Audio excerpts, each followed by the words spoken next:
within the ever-growing hate. Push to shove and kill to be killed. Manifest your hate. In my dreams, life is just a memory. In my fears, you become the enemy. In my shadows,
goodness.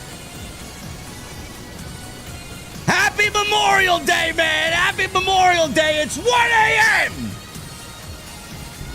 1 a.m. on the East Coast, bro. Us normal people should be in bed already. Now, Tony Khan, at this rate, we'll be going back to Vince McMahon WrestleMania pay-per-views.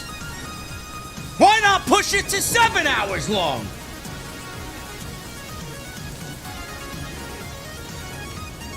Double or nothing tonight, man. AEW's flagship show from Glendale, Arizona. Anarchy in the arena. Gotta love some plunder, man. There was lots of it. Mercedes! Oh, man, what a shocker, man. Mercedes is going to Texas. Like we didn't fucking prep you on that one for the last 6 months. The Cowboy is riding into Texas. And I'm worried. All in all, the top matches delivered for Double or Nothing. Half of it could have been saved for Dynamite and Collision. And it's just way too long, man. Jesse and I are here. It's Memorial Day weekend. And the beer garden is open late. And when I get there, I want to know on this Monday morning, what the fuck are you guys drinking? I'll see you over there.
Why has Triple H been so successful?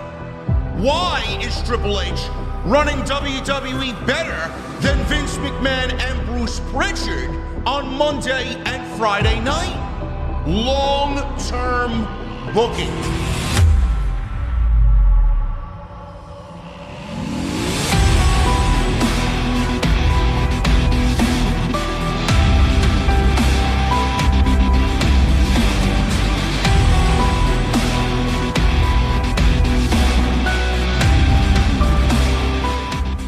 What is going on, guys? Thank you so very much for joining me right here on Off the Script. This is your AEW Double or Nothing 2025 post show. I am your host, JD from New York, as always, coming to you live from the OTS Beer Garden. Thank you guys so very much for joining us on this Monday morning, wherever you may be, joined by the one and only Chi-Town Smark. What is going on, brother? Happy Memorial Day to you and your family. Aren't you so glad to be up with me this late, man, on a Monday morning, East Coast, 1 a.m.? Where else would I rather be, bro? I don't know, man. Your fucking bed, the comfort of your own bedroom. Nah, Sleeping. that's crazy talk. No? Why not stay up all night and talk about wrestling? Drinking a Jack and Coke, watching The Last of Us season finale? Oh, man. That sounds interesting, but I think I'll drink Red Bull at midnight instead. That's crazy. This is what we are reduced to, folks. Drinking. I had 3 cups of coffee tonight, 2 double shot lattes and a regular cup of coffee. I made the regular cup of coffee, Jesse, as soon as the match started with Will Ospreay and Adam Page. You know, the main event that started at 11:47 p.m. Eastern, man. The bell didn't ring. Yeah, that is true, man. It was a long one. Why are they so long, chat? Why are they so long, Jesse? Why? Why does he just continue to not listen to us? You know, all of the sickos, they claim that Tony Khan changed Mina's theme music a couple of weeks ago because of the outlash or the backlash on social media because they didn't like her new theme, and he quickly changed it due to that.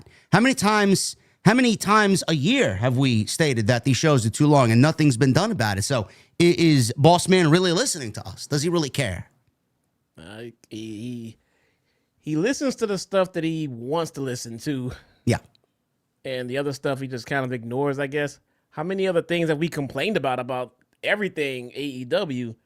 But this one thing he listens to, I mean, come on, man. Excruciatingly long show, guys. The show started at 8 p.m., 7 p.m. where Jesse is, and the show did not end till 12:30 Eastern. That is ridiculous. I mean, if they moved the show simply an hour earlier and started at 7 p.m., I don't think we'd be here complaining as much as we do every time there's a pay-per-view. That would help. That would help tremendously. We would still be here. Who are we fucking kidding, man? I'm not even that naive. Who are we kidding? Oh, man, my middle name is Complain, man. Listen, you know, Jesse and I have covered Dynamite for the majority of the 6 years. There may have been a show here, a show there that we missed. But I could probably count on one hand how many shows we missed, Dynamite, post-shows in 6 years. We said coming into this, Jesse, tonight, that this was the weakest Double or Nothing build that we've ever seen. I stand by that. I'm sure you do as well. The build was not good at all. Without the Owen, there really wasn't any build at all. MJF and the Hurt Syndicate's been the best thing on television. They have not had weekly captivating television. They've had off weeks. The big build up to Max joining the Hurt Syndicate on Wednesday kind of felt flat. Hopefully, we got a little glimpse into where they're going with that going into All In tonight. We'll talk about that a little bit later. The Death Rider stuff has largely been a complete fail, and it's not captivating at all. Anarchy in the arena, they've done the same match now 4 or 5 years in a row. Nothing's really changed with the concept. It's the same thing every year. Is there burnout? I guess that's a subjective thing. The card coming into tonight was probably the weakest that Tony Khan has put together for a Double or Nothing card. It lacked a lot of excitement and a lot of build. But I think the one thing that you and I and everybody have continuously said in regards to AEW is that they know how to produce pay-per-view. This is their bread and butter. They usually give you their money's worth, even though it is excruciatingly too long for pay-per-view. They do give you your money's worth. Tonight was a really fun show, though. Minus the length, the top matches delivered big time, and half the show could have been saved for Dynamite or Collision. But for the big matches, Jesse, I felt like they delivered big time. I had a lot of fun with them, and to me, it was a thumbs-up show. Yeah, man. Absolutely. Could it have been shorter? Yeah. Did some of these matches not need to be? Absolutely. They did not need to be. But other than the length of the show, even the matches that we got that didn't need to be, the matches were fun. The show was fun. Yeah. I enjoyed the show. I did a watch along on my channel with my sister. My little sister joined me, and she enjoyed the show. She does not watch wrestling at all, but she understands it. She understands the concept and everything else behind it. And she enjoyed it. I had fun watching it too, man. It really was a fun show. I don't have any complaints about the show. There's always the inherent complaints that I will have about this show until someone fixes this shit, and that is the plot hole gaps in everything that is. Yeah. But outside of that, I feel like that anybody who decided to purchase it got their money's worth. And also, I think that is the problem with the length of the show. I feel like that AEW feels like that they have to give us more matches to give people their money's worth. Don't forget, this is a wrestling platform where they still ask for $50 to enjoy the show. It's just not, turn on the app and just watch it as a part of your subscription plan. So he probably does feel obligated to give you more than just a 2-hour show, even though it would be a focused 2 hours with the right pacing and the right energy. I think that they think that a 4.5 hour show is giving us our money's worth. I think they can meet us in the middle somewhere. Does it need to be a 2-hour show? No. Does it need to be a 4.5 hour show? No. I think a solid 3-hour show is perfect for what they're trying to produce right now. Yeah, I totally agree. A 3-hour show, like I said today on social media this afternoon before I started grilling with my family, and I'm getting ready for the show. I had to squeeze in an hour nap because I knew exactly what we were going to be embarking on tonight with this pay-per-view. Yeah. 3 hours, 3.5 hours tops was it. I mean, at one point, literally 7 days ago, this card was at 6 matches. That's it. That's all you needed. Yeah. That's all you needed. Then he adds a trios match that absolutely was a complete waste of everybody's fucking time because it followed Anarchy in the arena and nobody gave a fuck. Nobody gave a shit. That could have been the main event of Collision, or that could have been the main event of Dynamite. Ricochet and Mark Briscoe, why are they on the show? They haven't had anything to do with each other in a story. Why are they in a stretcher match? Okada and Speedball, Continental Championship. The title is meaningless. That would have been a colossal main event for a Dynamite to go off the air with. Look at the fucking match they produced tonight. I didn't care to see it because by the time it was over, no one's going to be talking about it. You got two guys that are so good in Mike Bailey and Okada, Jesse, and they throw them out there and nobody's talking about the match. So why not save something like that for Dynamite? Those are 3 matches that could have been saved for television, lessening the show to 6 matches, and we would have had still every bit of the $50 worth because Mercedes and Jamie delivered. Anarchy in the arena delivered. Ospreay and Hangman delivered. That's all you needed. That's all the show was built around. And then he goes above and beyond because he feels like he has to. He doesn't. He's got the talent in his back pocket that are going to deliver every single fucking time. And he's been doing this for 6 years on pay-per-view.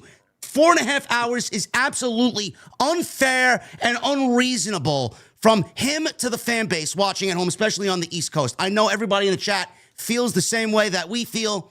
Too long. Quality over quantity. I'm going to say this until I'm blue in the face and until he changes it. He doesn't give a shit. That's the one thing I always complain about first and foremost, and I will continue to do that when I come on here this late. Other than that, these shows are usually kick-ass shows. And although those matches that you just mentioned, those matches were great. Okada and Speedball was fucking great. It was great. They were great. I enjoyed the Briscoe and Ricochet match more than the Speedball and Okada match, and I enjoyed the hell out of that match. I enjoyed both those matches. I thought they were fucking great. They're great matches with no story. Yeah, you're right. They may have been better served as a Dynamite main event. You would have gave me a Dynamite main event of Speedball and Okada, or Ricochet and Mark Briscoe. I feel like Ricochet and Mark Briscoe for a Collision main event would have been phenomenal. I mean, it just would have overproduced. Yeah. I mean, just absolutely. Okada and Speedball main event Dynamite, great. Great for the title, great. Perfect. The matches were fans. I have zero complaints about the matches. It's just, like we were talking about, the card is a little oversaturated. That's all. Yeah, I agree. That's the one thing that we usually complain about. It is a huge problem, and everybody complains about. I said this last night for my Saturday night's main event post show, where you got, and Jesse did a watch along for that, and he was the one who was complaining to me about the fucking commercials that we got last night, which was absolutely ridiculous. How much pro wrestling did we get last night? I guarantee you got less than 30 minutes of pro wrestling on a 2-hour show. Jesse, I said, They are producing less pro wrestling when it comes to those types of shows, and AEW is producing too much, man. Both of these companies are going in the opposite direction. There is no middle ground with either of these companies, and they need to somehow meet in the middle somewhere. Yes. And they, I don't think they know how. I don't think they know how. They do. We sat and watched a collision where we had literally 5 matches in the first hour and 5 minutes of the show. Like, come on. That's just overly done. And then Saturday night's main event, I sat here with a timer. Here's the problem. I knew that the commercials were going to be a problem because they've just been a problem in the past. And so much so, I sat here with a timer and clocked about 34 and a half minutes, I believe, or 35 minutes of commercials and ads. 2-hour show. 2-hour show and over 30 minutes of ads. That's 25% of the show going to commercials. And that's not even including the vignettes and video packages.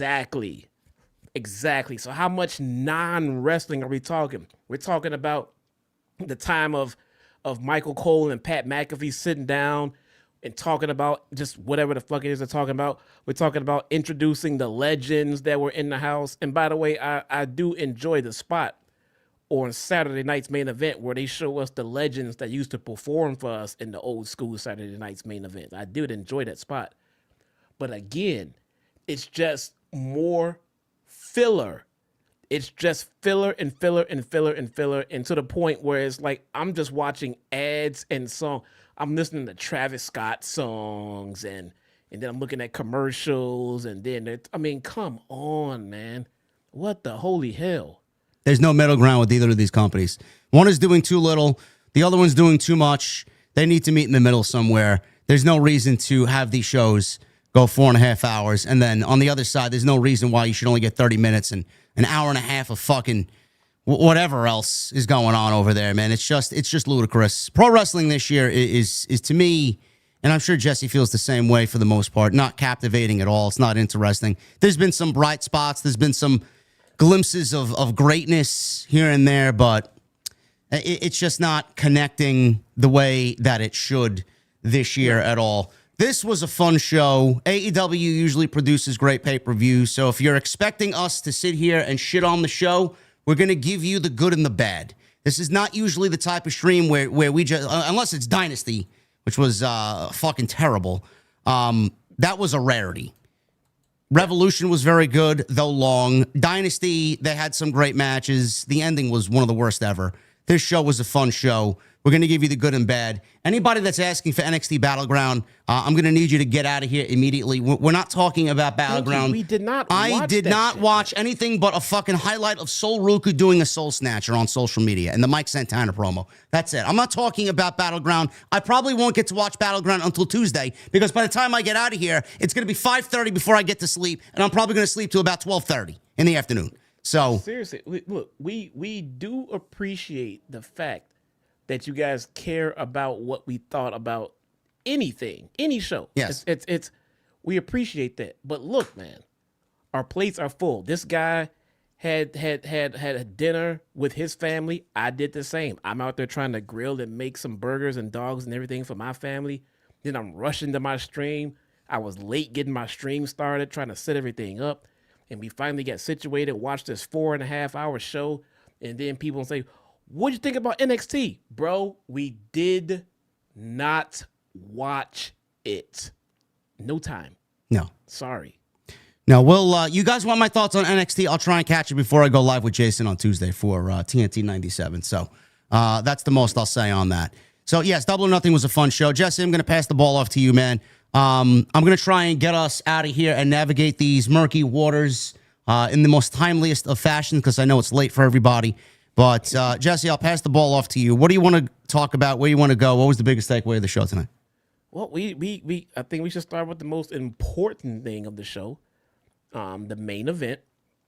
I feel like this was the right call for 2 different reasons to go with Hangman. And I'll quickly go over those two different reasons. One, because of where we're getting All In Texas. You know, you put a cowboy on the card, that's only going to just it's gonna bring another level of energy to your live audience. Yeah. Which then in turn makes the experience more enjoyable for your home viewing audience. That Texas crowd, if you're unfamiliar with how Texas feels about cowboys, Hangman's from Virginia. That doesn't fucking matter. He's a goddamn cowboy, and he embodies Texas just by that gimmick alone. Didn't he come out on a Double or Nothing riding a horse one year? Yeah. Imagine what he's gonna do now. Jesus Christ! They'll bring the whole fucking barn with him.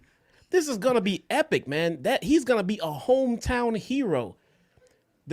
We have had to endure some pretty lame, boring, drug out, just fucking stories with that world title picture on Jon Moxley. We finally have a situation and a story and a pay-per-view and a venue set up for us to get a big triumphant title change. And I'm telling you right fucking now, if they don't do this title change at All In, they have completely ruined their entire being with that goddamn title on Moxley. No one will care anymore. This is it. It has to come off. It has to change. That's reason number one. I think they have the right stage set up for a Moxley and Hangman world title match, the right venue. Everything's going to be fucking great. Reason number two, this makes the struggle for Will Ospreay and his chase for the world title even better. Even better. The longer it takes, the better. The more we see him chase. This is the chase, ladies and gentlemen. This is called the chase in pro wrestling.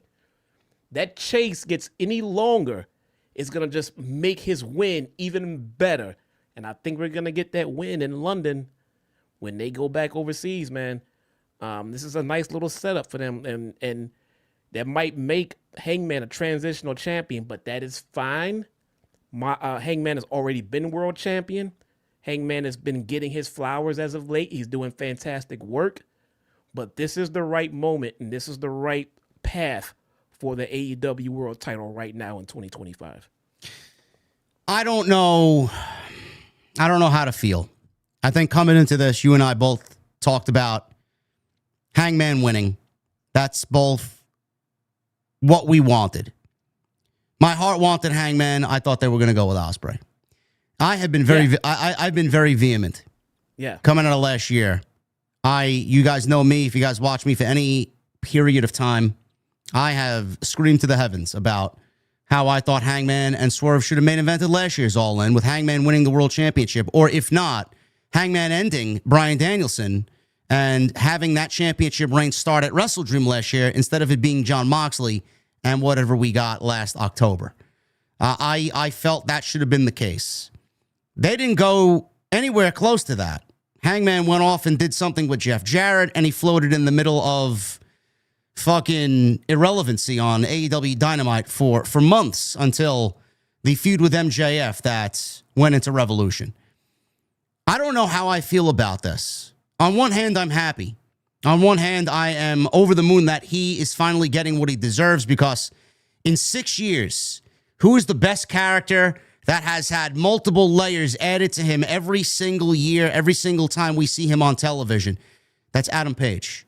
The molding of someone's character in AEW rarely happens the way we see it, like it has happened to Adam Page. And going back to the Kenny Omega feud where he won the world championship from Kenny Omega years ago, it started then. And going into that, now we're going into a different Adam Page, and we're getting this Adam Page going into this year's All In, which is their biggest show ever.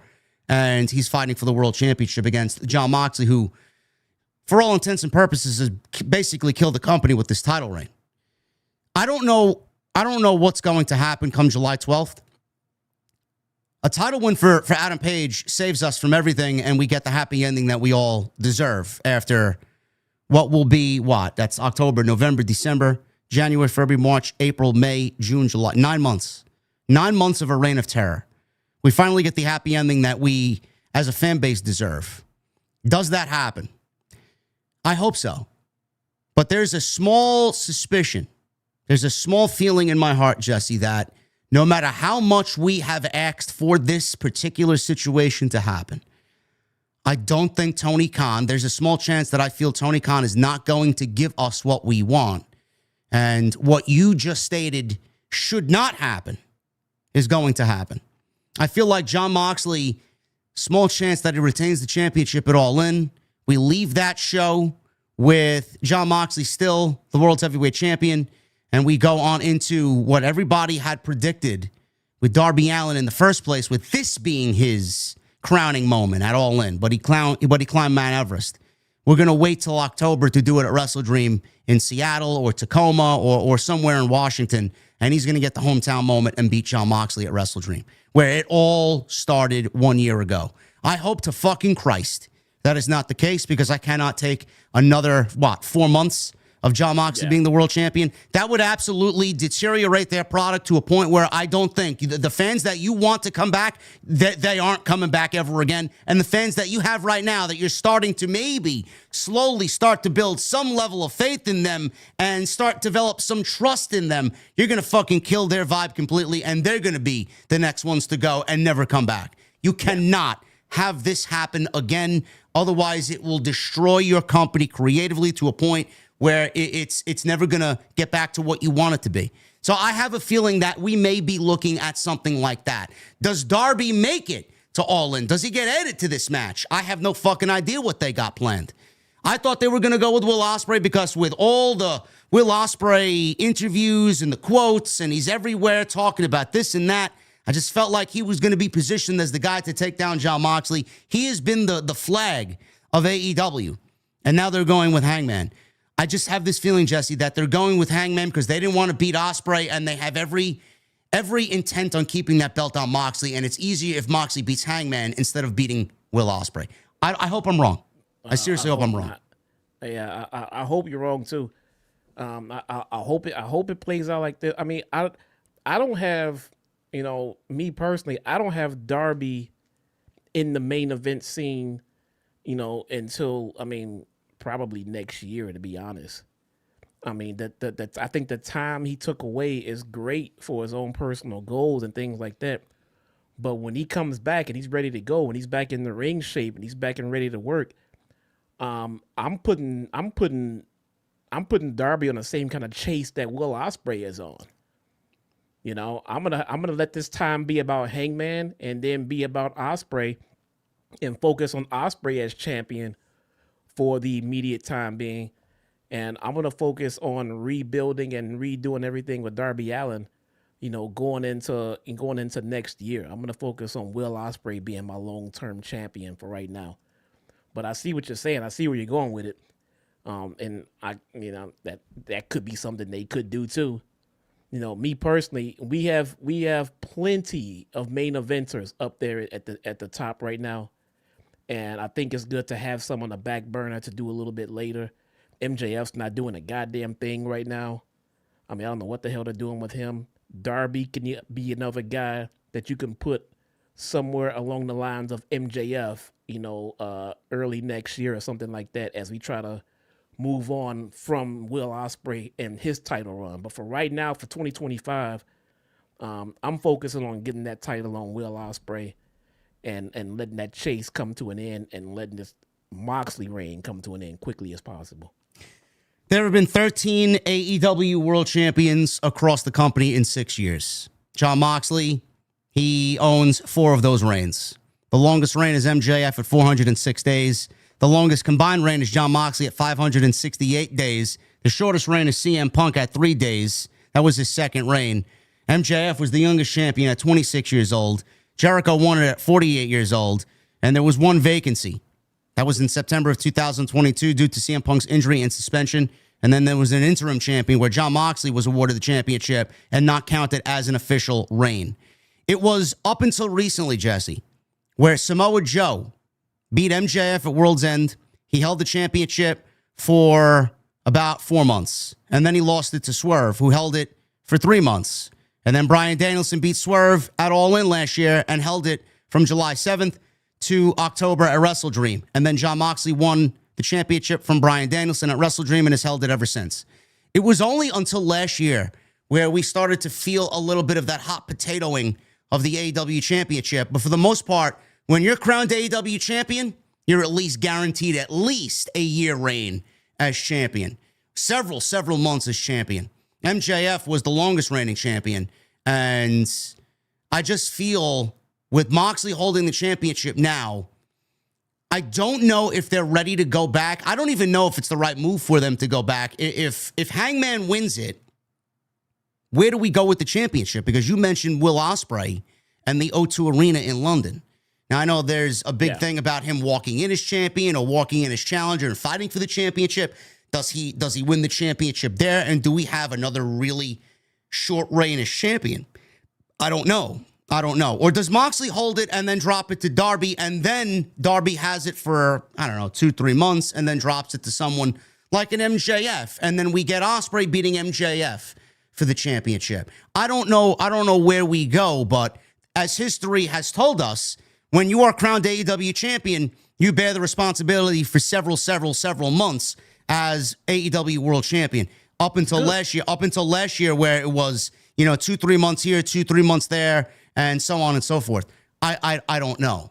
But I don't want to scare people, but, Tony might have this grand illusion of the cowboy in Texas, and it's a great theme, and it's a great vibe. But Jon Moxley and Darby Allin, we all know this was the original plan. We all know that this was going to be the destination until Darby wanted to climb Mount Everest.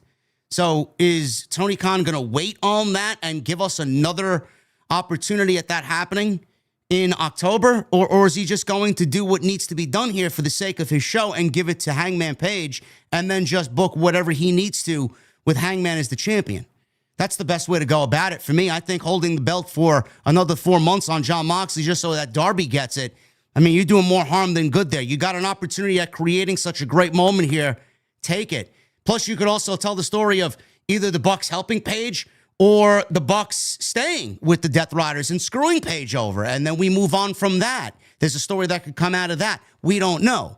I think there's ultimately more positive with them going with Page than not going with Page, just as far as the sheer story going into All In. Yeah, it's true, man. They, for the most part, all in all, I think they're choosing of the champions, and the length of their runs has been fair. It's been fine. It's been pretty good. You can't help unforeseen things. Injuries happen. This happens, that happens. But for the most part, like you said, if you're crowned champion, you're crowned champion. They're not known to hot potato the title. And that's why, I thought, I'm not even like pitching for this to happen. I just think that they're going to go this route. That's why I thought that, especially with the after the match moment where they, shook hands and, hugged and kissed and all that shit, did Hangman and Will Ospreay, that they could be on a collision course after Hangman defeats Moxley. So something happens, something happens with their relationship, and we get Hangman and Moxley. I'm sorry, Hangman and Ospreay in London running back. Hangman and Ospreay have a falling out, and they duke it out this time for the title. Who knows? They killed it tonight. I know, but I do like, as you just ran it down like that, I do like how selective they have been with their champions and their reigns. Again, outside of the parts where they had to adjust and make shit happen. And shout out to Moxley for being that reliable to be able to be tagged as champion when they needed him. But my God, is he losing goodwill with this current run of his right now? Oh, he's lost all credibility. I think his legacy has been absolutely tarnished with this legacy. He felt like this storyline was his magnum opus, his bloodline, his last send off. But I don't think it's done anything for the company at all in a positive, meaningful way. I think it's killed the company more so than anything. But You know, I'm going Hangman. My heart's going Hangman. My heart was with Hangman tonight. I was legitimately shocked. I sat there for a good 30 seconds with my jaw just wide open, my mouth wide open, jaw on the floor. I was surprised that they did the ending that they did tonight. I had Will Ospreay pegged to win this match, and I was like, all right, whatever. Either way you want to go. You want to go Ospreay, you want to go Page. I can't hate on either one of these guys winning this match, but to see Hangman actually get the W over Will Ospreay and get that graphic with Moxley for the main event of All In, I was just shocked. So yeah, it was a great match. It went on way too late. I felt like if the match was one of 6, it would have been so much more impactful. The fact that it went on after Anarchy in the arena, and that was in itself fucking chaotic as fuck. And then it went on at 11:47. I just felt like a lot of the match going on that late was harmed just by going on at that hour. But they still delivered a great match. Crowd was still somewhat into it, and it was every bit of a main event as you would expect from AEW. I don't know how everybody else felt about the Owen. I thought this year's Owen was the best Owen that Tony Khan has done. Ever since he's changed the championship stipulation for the tournament, where the winner of the tournament gets the main event of All In instead of just getting a fucking stupid belt and a trophy.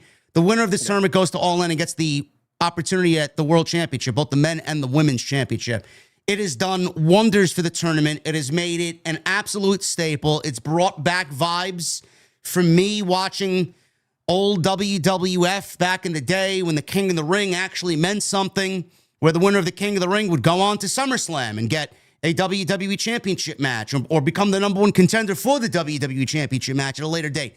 I love that, and it's made it so important that the Owen, to me, is far greater than the Continental Classic, and the Continental Classic is something that takes a whole month of television with the tournament. It's round robin matches, and you see nothing but Continental Classic matches every single week across both shows.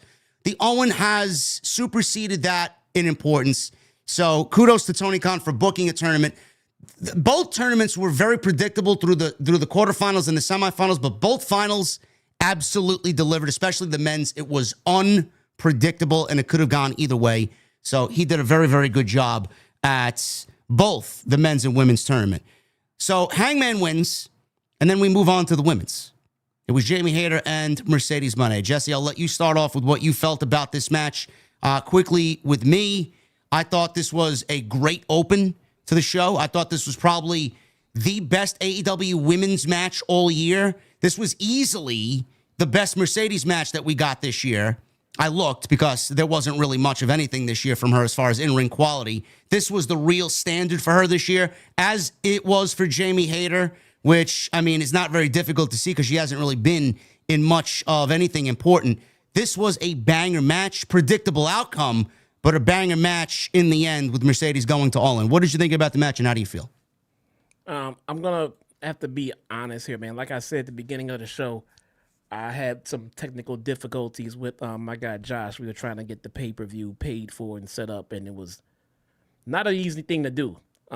So I did not really see any of the match. All I can do is talk about the outcome, which, once again, we absolutely predicted. I mean, are they going to have Mercedes walk around with that Owen title? Because no one else has been doing that. She's absolutely going to walk around with the Owen because she lost the New Japan Strong Women's Championship. So she now has replaced that one with this one, even though it's not a recognized championship in the company. Yeah, she's probably going. Hangman won.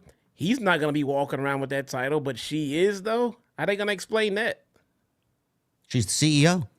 She's the CEO. You know, everybody, was, doing their previews and predictions, is Mercedes going to lose? Like we've been saying, until she loses, it's really hard to kind of say, that I think she's going to lose this one, but we're getting there because I'm not sure that Mercedes is going to beat Toni Storm at All In. I think I'm finally going to put my money on Toni Storm. I gotta stop you there. I'm sorry, man. I gotta stop you there. I know it sounds crazy. I know, Jesse says that, and to be fair, he's probably not the only one that thinks that, because Toni has been one of the greatest creations, Toni Storm, that is, one of the greatest creations in AEW history. Let's put it out there right now. And whether you like Toni Storm or not, you gotta give her credit for what she's done to transform herself into one of the, if not the biggest female performer in the business. I don't know what that would do, Jesse, because you have Mercedes and you have accumulated her to 26-0. She has not been pinned on AEW. She has not been pinned, period, but she has not been pinned on AEW television. I don't know what good that does for the division. If you book this match, which they were ready with that graphic as soon as she won that fucking, they couldn't wait to unveil that graphic. It's like, I mean, I know for a fact this match was booked fucking 2 months ago. They had this ready to go. Before the tournament was even announced, they had it ready to go.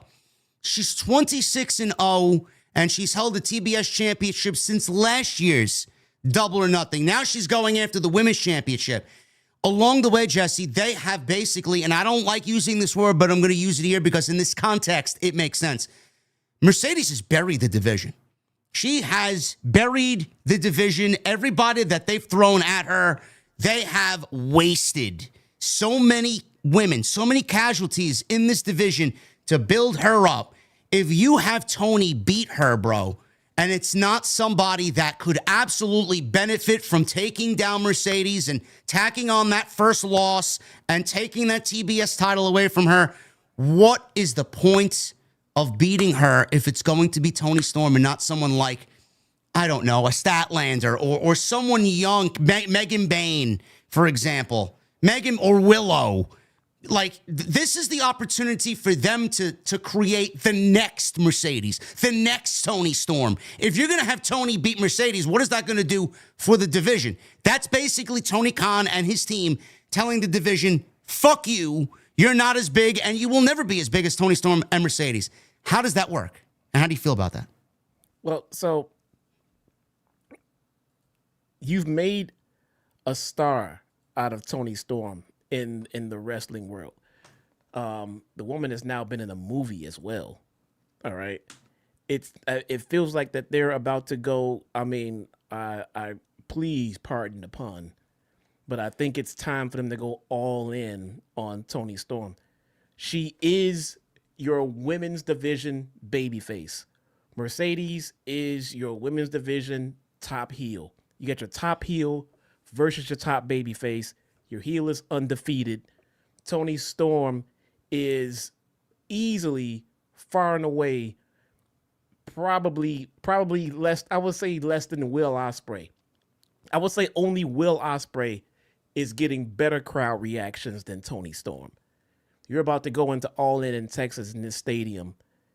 I don't feel anything beneficial to having Mercedes walk away with another goddamn win at this stage of the game. At this point, who is there to beat her? Because they've done the thing with Chris Statlander beating the undefeated. You know, they even call her the defeater of the undefeated. But she's already lost to Mercedes a couple of times, by the way. So what is there is nothing to pass on to anyone because they've already smashed everyone with Mercedes. Toni Storm is your winner. Toni Storm is the way to go. Toni Storm is the one that can take that mojo and be the top star for the women. And that's fine. She's not burying talent as she moves on. She's actually helping elevate the other women. I feel like it's a safe pick. I feel like it's a smart move. She is clearly the fan favorite in the women's division. Who else? Because don't forget, if you decide to pass it to someone else, let's say they decide to give that win to, I don't know, fucking Sky Blue. Well, now you have to book her like the champion that has taken down Mercedes. Remember how Statlander took down Jade Cargill, and then in less than a couple of weeks, the booking and the trajectory for Chris Statlander just leveled out, got mediocre, and it was like, well, what happened to all of that ore? What'd they do with it? You don't have to worry about how they're going to book Toni Storm. Toni Storm is going to be booked strong. She is literally the top of the women's division. I think that's your safest bet and the smartest bet. And it takes nothing away from Mercedes, someone you just spent so much time and effort to build up because she lost to Toni Storm. I think that's what they're gonna do. I don't see what the point of that is. What is listen, the way that I think is, if Toni does beat Mercedes, then what else is there for Toni to do? Who else is there for Toni to wrestle? They're bringing in this one Thekla. I don't know a fucking thing about Thekla. Thekla may be the one to challenge whoever comes next, but what happened to everybody else? You brought in Megan Bayne with such big hype and big fanfare, and now she's on the fucking buy-in show with Anna Jay and Harley Cameron. Why? Like, well, what is the recklessness in this division? The entire women's division has been fucking buried because they have this dream of Toni and Mercedes at All In, and you risked everything in this division. You've risked building stars, creating stars for this one match to happen, and I guarantee you they don't have a fucking plan, an idea, or a star in mind that is going to benefit from anything that they've done over the last 12 months in building both Mercedes and Toni up. That's the problem. And everybody takes it out of context as if I hate Mercedes or I don't like Mercedes because she's with AEW. Meanwhile, I loved what she did in WWE as Sasha Banks. I have taken so much flack for the simple fact that I say Mercedes is the best female performer in the entire world. And you can go and think, no, JD, I don't think that's the case, and name somebody else. I don't give a shit. I still stand on that, and I still plant my flag in that statement. Mercedes is the best female performer in the business, bar none. There's no one that's doing what she's doing in the United States from an in-ring aspect. I don't care. But the way that we got here is the problem. The way that we got here with the creative, with the fucking creative control and just an entire division that has been so fruitful and so talented just feels meaningless. What does Sky Blue mean for this division? Nothing. She just got back. You think they would put so much into her, getting her back on television, healthy. She's got a great look. She's gorgeous. She's got something that the company could utilize. People want to see her. Nothing. Then you got Willow, who could be a face of any division. She just resigned. I'm sure she'll be fine. But is she going to be the face of the company? Too much damage has been done there. Statlander, Jesse lives and dies by Chris Statlander. She has already been defeated more times than we care to mention. She's not going anywhere, and it's too late for her to be the face of the division. Thunder Rosa at one point could have been the face of the division. That ship has long sailed. Britt Baker, she's not even on TV. Athena, who? I don't know where she is. She's disappeared into the ether somewhere. Anna Jay, back and forth, hot and cold, nothing. Megan Bayne, she got a championship match in 2 months against Toni Storm, and she lost, and now she's on the buy-in. Do you think they're going to do anything with Megan Bayne? No. Harley Cameron, she's wrestling Mercedes going into Australia, and then she's wearing a lucha mask standing next to the Beast Mortos. Absolutely a comedy act, and that's all she will ever be in AEW. Who am I missing? Queen Aminata, Deonna Purrazzo, you name them, bro. They've all fucking fell. Who else is in this division? By the time we get to where we need to, everybody has been a casualty, bro. So what is the point of all this? Look at the names that I just mentioned to you. Any promotion in this industry would kill for half of the names that I mentioned to be on their full-time roster. And AEW has thrown them, bro, like a Randy Johnson 103-mile-an-hour fastball right into the catcher's mitt of Mercedes Moné. And they don't give a fuck, bro. They don't give a shit. That's what bothers me. That's what bothers me. The recklessness of building new stars, bro. He threw so hard. He did. He threw so hard that he killed a bird as it flew onto the field. Remember that? Yeah, I saw that. He throws so fucking hard, man. Chad, am I wrong? Mariah May. Where's Mariah May? Mariah is our only hope. We thought we were going to get her tonight. We didn't, but she's probably WWE bound. Where's Camille? Where's Camille, bro? Cantana Mobe. Bro, how many names? How many more names I got to mention? So the only one who has enough credibility built up to beat Mercedes is Toni Storm. Anyone else they throw out there, it's like, you did all of this for this? Why? Only one with good enough credibility to take down Mercedes and what they have built of her is Toni Storm. Julia Hart. No. Jesse loves Julia Hart, man. Don't get him started. Bro, please, man. What I would have done with Julia Hart in this division by now, I mean, I don't know what the fuck they did with her, but she is not a possibility either. Bad booking. And she worked her ass off. She started off as a goddamn green ass cheerleader, bro. She worked her ass off to get where she is, but they ruined her with bad booking. I'm going with Toni Storm. And what happens with Toni Storm going forward after that, you ask? We revisit Camille because they went back to treating Camille like a killer and like a beast, and they have been building her back up again. We revisit Toni Storm and Camille, and Toni Storm is a beatable champion. They haven't gone the Mercedes route where Toni Storm plows over everyone. She can take a pin, and she's already beaten Camille. They revisit this with titles on the line. Toni Storm would have 2 titles at that point, if I'm not mistaken. Put 1 title on the line against Camille,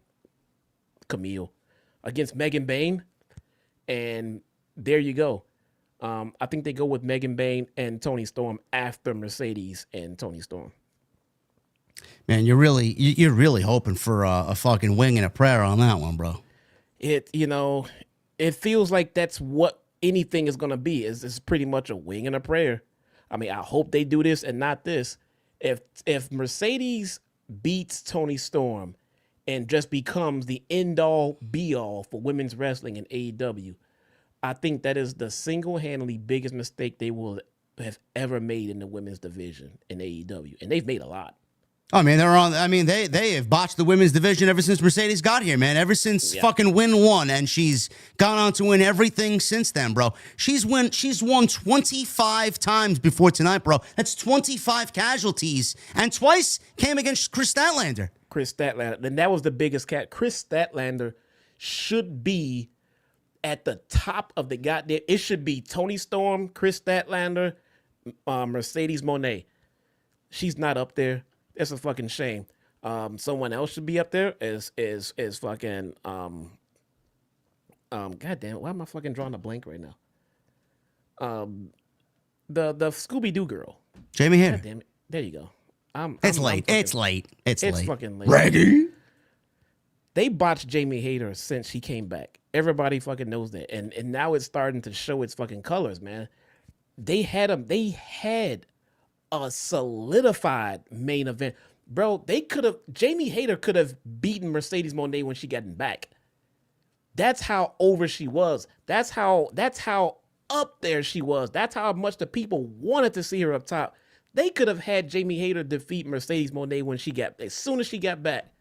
They botched that.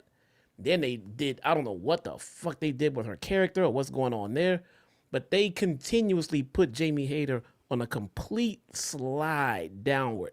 Now, as of late, it's been looking a little bit better, but the damage has been done. Same for Chris Statlander. The damage has been done.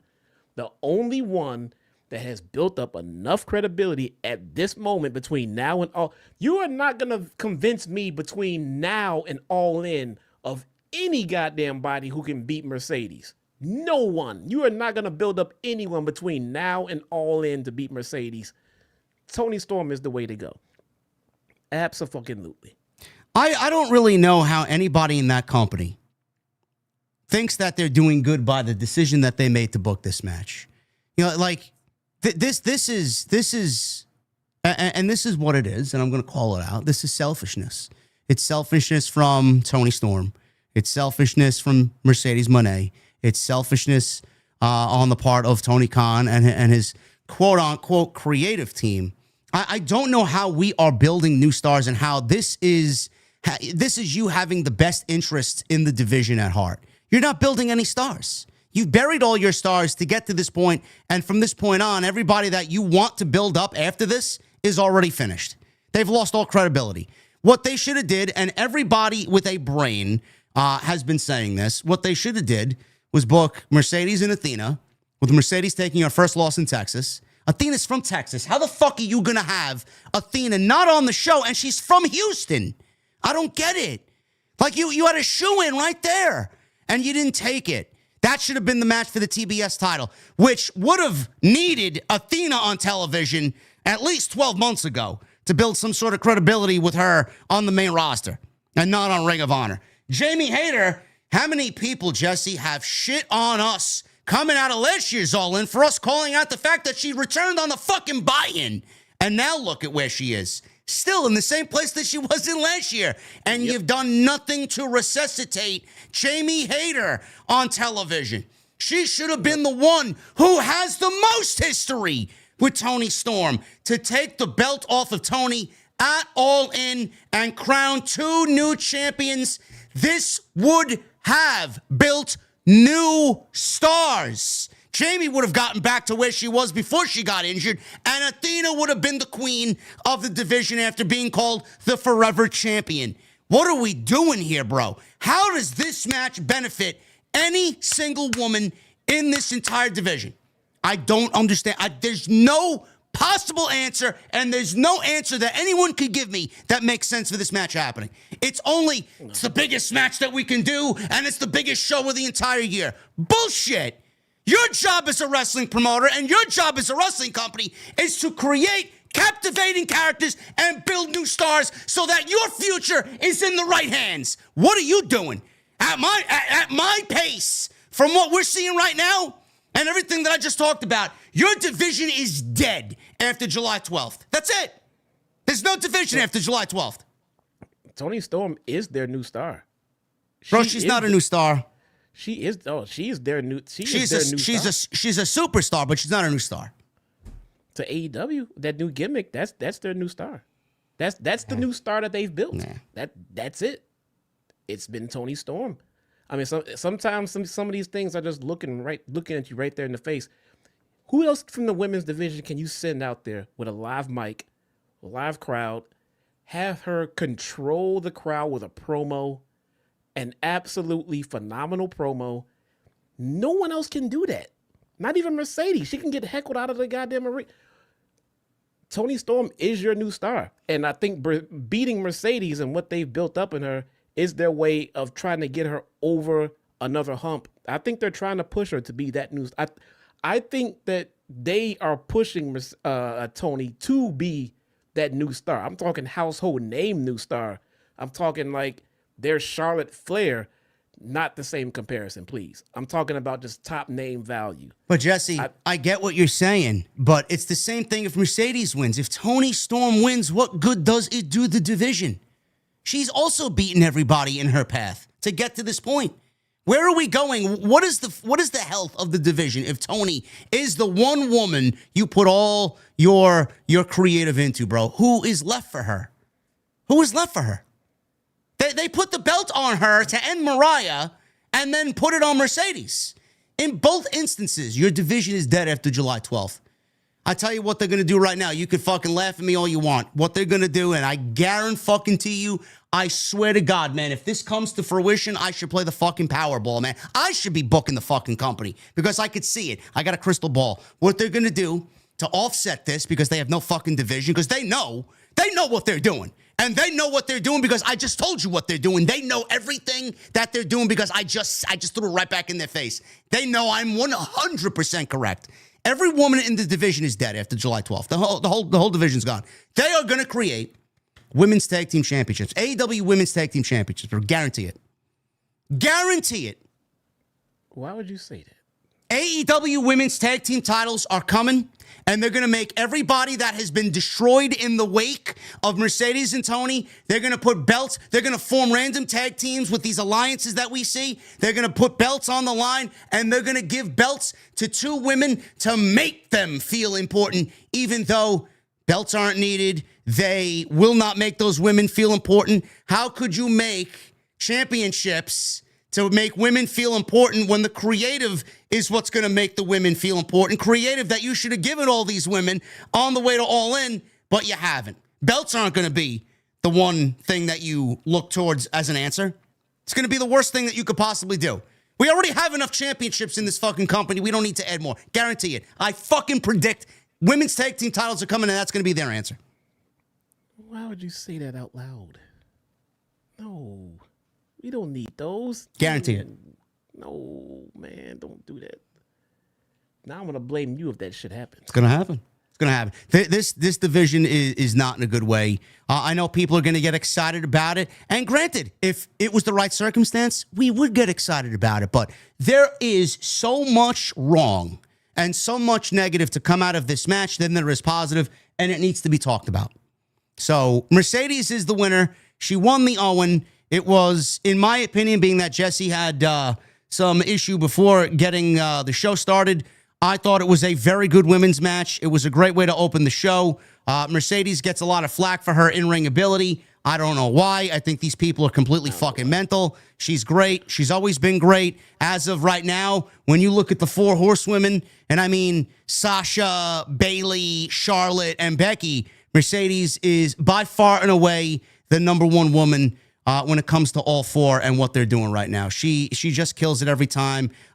She's just a great wrestler, always has been. I've gotten flack for years saying that. Don't really give a shit. She's great at what she does. But man, this division right now, I don't know how anybody's looking at this and not questioning what's going on. So we'll get into the rest of the show. Those are the two biggest takeaways from Double or Nothing tonight.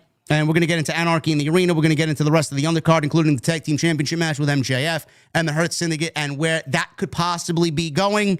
And we'll get into your Double or Nothing official review right here on Off the Script. Jesse, how did your watch-along go, bro? I seen that you had maybe 150 people in there.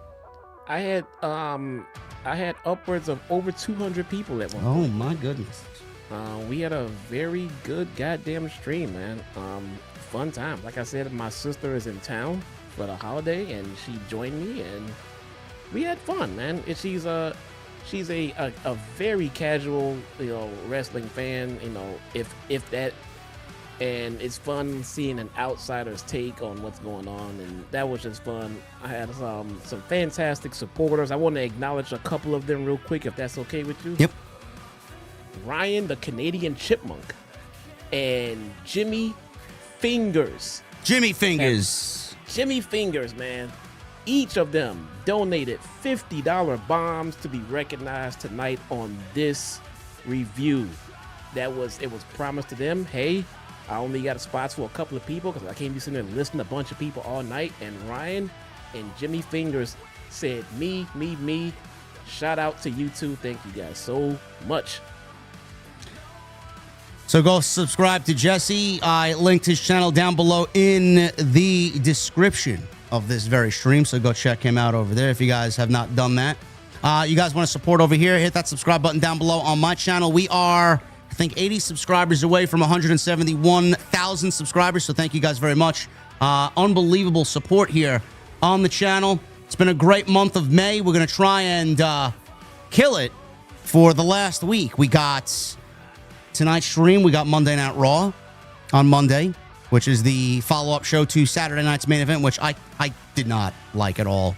So we'll definitely talk about that. They got two banger Money in the Bank qualifying matches on Monday, so we'll be live then. And then the Solid Monster and I have a show, this little show called Tuesday Night Titans on Tuesday, man. We are nearing 100 episodes, episode 97 on Tuesday, where we will talk about Double or Nothing and Battleground and all of your week's news, including the WrestleMania debacle in New Orleans, WrestleMania being pulled from New Orleans. So we'll definitely talk about that. So join us then, man. It's going to be a busy week right here on OTS. Super chats are open. Get them on in. It is the best way to support the show. I'd love to see you guys open up how you felt about Double or Nothing or Battleground, and whatever your questions, comments, or concerns are, get them on in. We'll hang out at the end of the show. Get the thumbs up in. We are looking at 650 likes right now. We got 2,700 people in here at 2 a.m. Eastern. So there's no excuses. 1,000 likes is the goal, so get those thumbs up in. Follow me on social media at JDfromNY206, Twitter, Instagram, TikTok, and Cameo. And tonight's stream is sponsored by my great friends over at Turtle Beach. Not only do we get 10% off any gaming peripheral when you use my link, turtlebeach.com/script. They got more than just headsets, bro. They got anything that you need. So make sure you guys go check them out. turtlebeach.com/script. And I want to thank them for supporting the stream right here in the month of May on Off the Scripts. There was I'm sorry, Jess, again. I'm sorry. Do they have steering wheels? Yes, they do. They do? Yeah. I gotta take a look into it. I need a steering wheel. I need a simulator set up. They got one. I gotta take a look. There Cool. you go. Did you watch the buy-in? I did not watch the buy-in. I could not, man. I was grilling. I was trying to do the family thing before I get to the wrestling thing. All right, there was only 2 matches on the pre-show. I did not watch them, but I do know the results. Harley Cameron and Anna Jay defeated Megan Bayne and Penelope Ford when Cameron pinned Ford. So that's that. Like I said, I predict women's tag team championships are coming. 2 teams right there. And then we got the men. We got Roppongi Vice, Trent Beretta, and Rocky Romero, and Crew, Action Andretti, and Leo Rush against Bandito, AR Fox, Commander, and Hologram. This was a big tag team match here. Hologram back? Hologram's back. All right, man. Yeah. Here we go. Bandito, Commander. Where's Vikingo? He is wrestling Shad Gable at Worlds Collide. What? How's he working both companies? That's amazing. Okay. No. The sickos are upset, bro. Vikingo's a traitor now. No, he's a traitor now? Being that Not- Triple not H hate him? and Nick Khan and WWE bought out Triple H, bro. He's a traitor. Oh, now we can't have a wrestler go into a different company. Man. Nah. Terrible. Shad Gable, man, going to be a possible match of the year candidate right there. It's going to be a banger. Bandito, Commander, Hologram, and AR Fox win in this buy-in match. I'm sure you guys are thrilled, over the moon. Love it. Double or Nothing started. We talked about Mercedes and Jamie Hayter. Mercedes is going on to All In. She's wrestling Toni Storm for the AEW Women's Championship. I will not go into it any further. I think we got as much as we can out there in regards to that. How she won, it doesn't really matter. It doesn't really matter. Where does Jamie Hayter go? That's the one thing that we didn't address, Jesse. Where does Jamie Hayter go now going into All In? You would think with the performance that she had tonight that AEW would really put her in position to still be a standout in this women's division and get her back to where she was, because I think everybody knows that she's a great in-ring performer. And we're going into the biggest show of the year. We don't have any plans for her. By the looks of it, this may be the only women's match, Mercedes and Toni, that happens at All In. And we have the O2 Arena with Forbidden Door coming up in London. You would think that Jamie Hayter could be featured on that show in a meaningful way. It's just so open-ended, bro. There really isn't a clear-cut direction after this loss. I don't think it really amounts to anything. I've seen some people saying that she looked very good even in defeat. It doesn't really matter with Tony Khan. It doesn't. Jamie Hayter lost, and at that point, we are led to believe that she was only used to enhance Mercedes to get to All In, bro. Where does she go from here?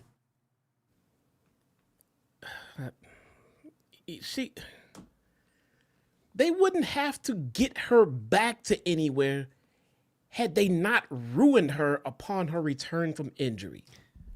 So I don't know what the fuck they have planned for Jamie Hayter, because it was what they're trying to get her back to is where she already was. So I don't think they give a 2 shits about Jamie Hayter. I'm not gonna lie, because she was there. She was already exactly where you are trying to get her to be. So I don't know what they're trying to do with her. What do you want? I mean, I don't get it. You try to build her up. She was already up. You ruined her. You changed her gimmick. I don't know if you changed her gimmick. I don't know if she changed her gimmick and you approved it. I don't know. But the gimmick does not make any fucking sense. It literally makes no sense. It was changed to some 70s outfit wearing wrestler. I don't know what it means. It's not like Toni Storm comes out here dressed like some actress from the 1950s, and her gimmick supports it. She explains why she dresses like that. It makes sense, okay? It doesn't make sense why Jamie Hayter comes out dresses like a Scooby-Doo character. No explanation, no reasoning behind it. And accompanying with that, you started booking her like shit. So where are you trying to get her up to? Back to where you buried her from? I don't know what they're doing with her, but it's not like they're trying to do anything of purpose and of meaning, because she was there and they didn't want her there. They intentionally brought her down several notches. It wasn't just by happenstance. We talked about it. We spoke on it. You brought her back in the goddamn pre-show and then booked her accordingly for the upcoming several weeks after that. I don't know what they're doing with her. Do you want me to care about her? Because you keep throwing her back. She was up here. We cared. You brought her down. We cared. You brought her down more. We're starting to care less. And now you want to bring her back up. And now you want me to care more. I'm done caring. I don't fucking care anymore. If you're a fan of Jamie Hayter, you and me, Jesse, are both fans of Jamie Hayter. We feel for those people. But if anybody wants the real story on why Jamie Hayter was merely used, just like Athena, as a catapult for Mercedes to get another championship belt around her shoulder, Jamie Hayter is going nowhere. And the best opportunity for Jamie Hayter to become what everybody knows Jamie Hayter could be is if she leaves, when she leaves AEW. There is one particular reason why Jamie Hayter will never get to where Jesse is saying Jamie Hayter should be, and it's because of an interview in June of 2023 where she said this. From my experience with CM Punk, he was always very, very pleasant, very helpful, and I always had a really great conversation with him about wrestling. He's a wealth of knowledge because he's been in the business for so long, and he's got extensive experience. You have to be a fool to not want to pick his brain and not want to work with the guy. He knows what he's doing. I would say he's still incredibly popular now, regardless of the all-out stuff and the drama. He's still a big name, and he's still wanted in the business of professional wrestling. Boom. Done. Buried. Done. Buried. You mentioned Phil Brooks, CM Punk, or Cody Rhodes in any circle within AEW, you are finished. Your career is going nowhere. That's the facts of the situation. You don't want to believe me? I don't really give a shit. But the proof is in the pudding. Look at everybody else that has said something about either one of those two men, and look at where they are now. That's the reason why Jamie Hayter ain't going anywhere. Brody King. Brody King, another one. Brody King is the absolute biggest waste of them all. That guy should be main event status. Hanging out with the Paragon tonight, bro, in that trios match. That is the biggest waste. That guy is an absolute killer. And you book him like trash. Why? Brody King is one level under how badly they booked Wardlow. It goes Wardlow, Brody King right up under that because they just demolished poor Wardlow. It gets no worse than that. Oh, he's finished. Brody King right there. He's finished. I don't understand it. So everybody wanting Jamie Hayter to be in a prominent role. Why didn't she win the tournament, JD? Well, she wasn't going to win anyway, but with comments like that, she's lucky she's even on TV. That's done. Let's just fucking say that, okay? So yes. Jamie Hayter, I don't know where she goes. Mercedes is going to All In. She won the championship, the Owen championship. She's got the trophy now. And I think she's going to win the championship from Toni. Jesse thinks that Toni's going to win. We'll see what happens when we get to Arlington, July 12th, All In. It's going to be something, but the reason why they booked the match is because they feel like this is the biggest thing that they could do. Go big or go home in Texas, right? Nobody does it better than Texas or bigger than Texas. That's what they're going for. Meanwhile, every single woman in that division has been a casualty along the way, and I think it's doing more harm than good. But Mercedes wins. I thought it was a great match, but what good is it if we're burying everybody, like I said, just to get Mercedes into the championship match at All In? FTR, Dax Harwood, Cash Wheeler with Stokely against Danny Garcia and Nigel McGuinness. They were out there with Daddy Magic. I know you watch a lot of Collision, Jesse. I do not. You couldn't pay me to watch Collision. A lot of this dilemma has taken place on Collision. For better or worse, they tried to tell a story.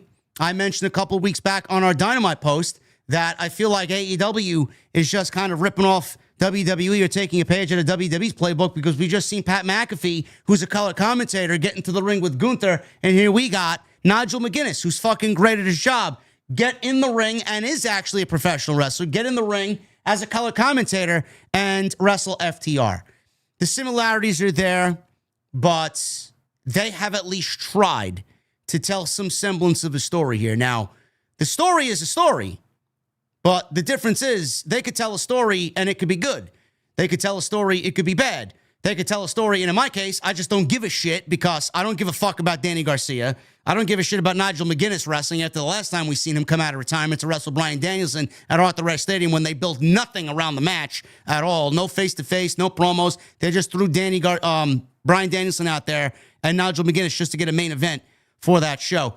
FTR newly turned heel on Adam Copeland at Dynasty. I'm interested to see where they go into All In. This match went way too long, bro. I mean, this got like upwards towards 20 plus minutes. It's like, you want to know why these shows never end? Why did this need 20 fucking minutes to get the point across? I don't really understand it.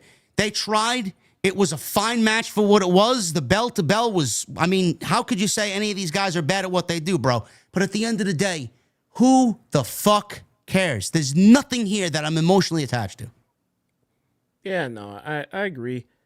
And, you know, I don't think so. If their thought process is, well, they have a commentator wrestling, we can do that too. I mean, okay. Do they think as fans that if we are looking at something in one company, then the thing that we want to see is another company doing the exact same thing? Because we have instances like this and quite a few storylines going on currently right now. How about you give us something different? Why is the goal to give us something that we already have on our TVs?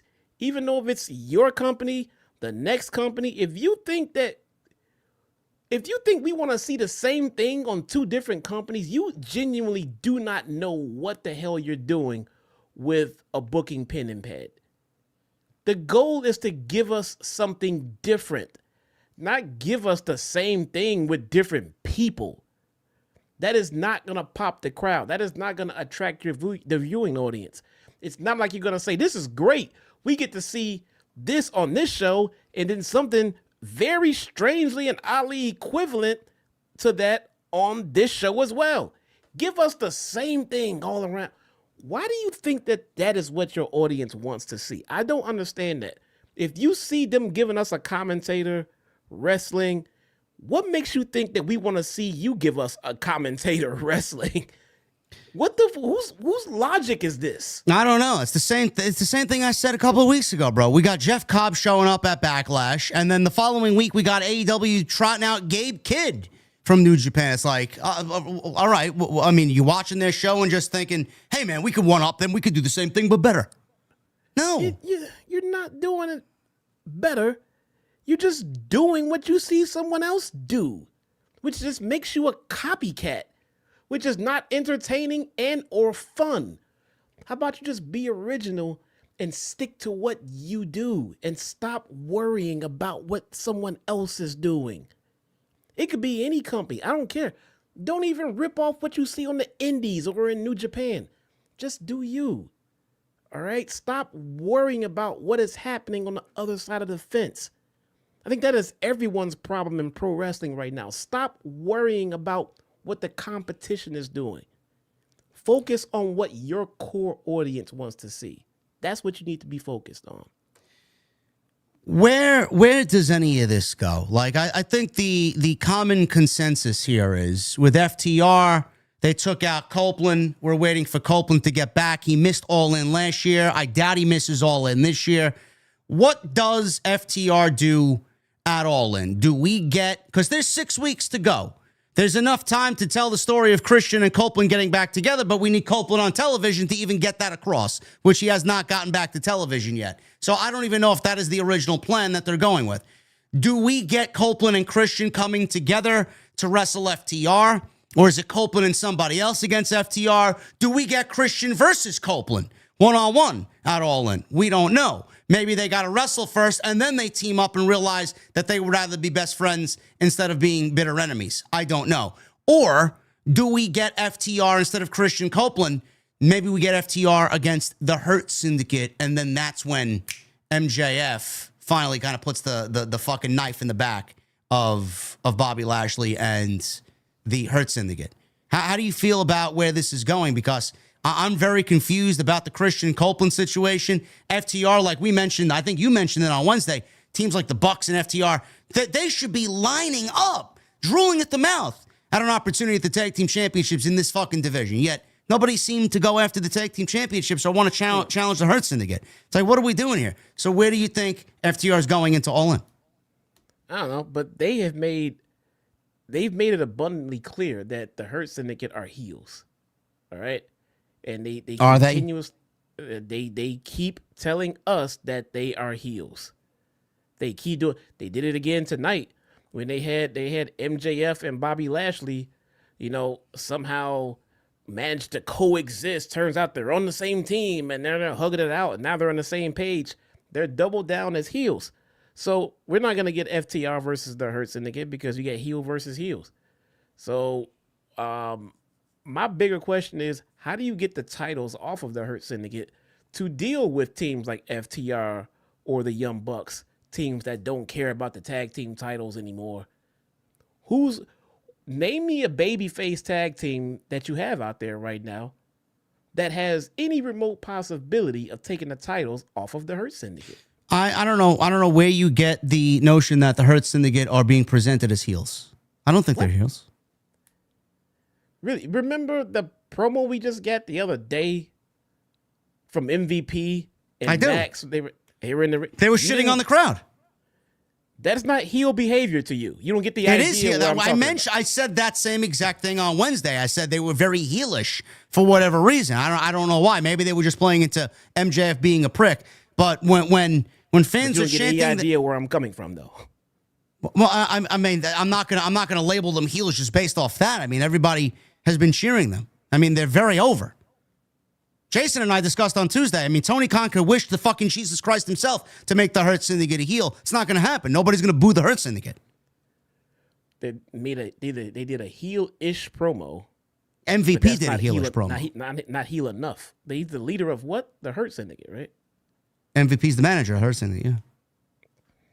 They're heels, man. Put it like this. How about this? Name me something that would label them a babyface.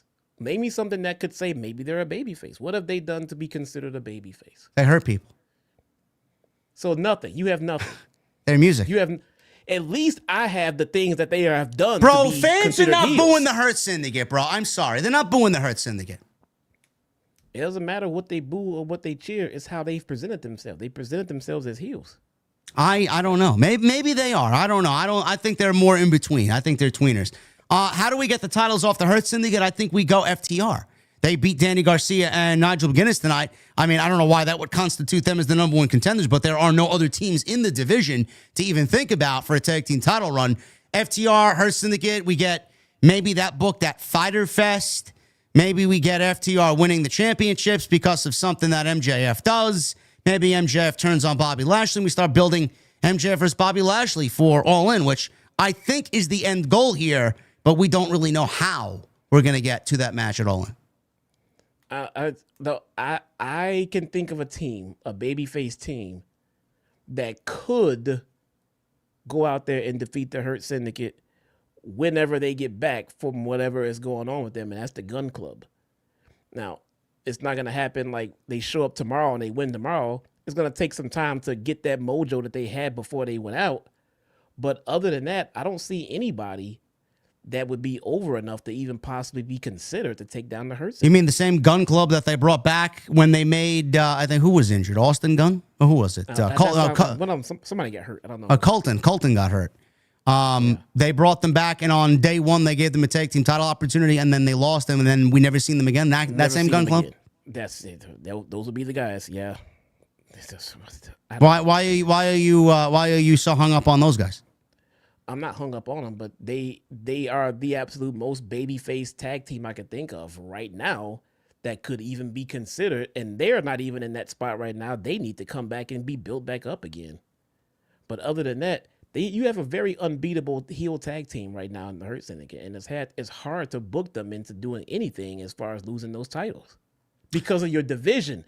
Your division is stripped. It's gone. There is no one there. Oh, you mean to tell me the tag team division is just as bad as the women's division? Oh, man. Worse.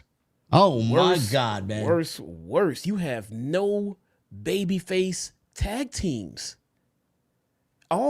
Anything that you have in there as far as the crew, we shit on them, we laugh at them, but they're a tag team, but they're heels. Bro, I don't even think Tony Khan realizes that the Guns are still employed.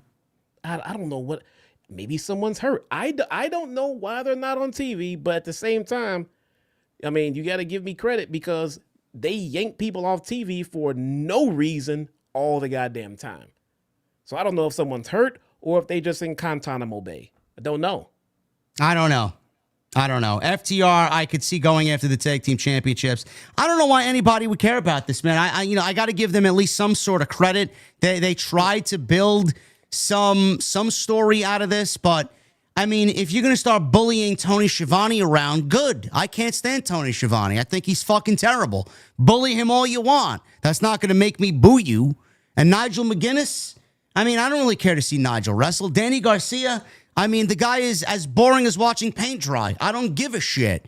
And FTR hasn't been important since the first year that they got here or when they were teaming with Pepsi Man.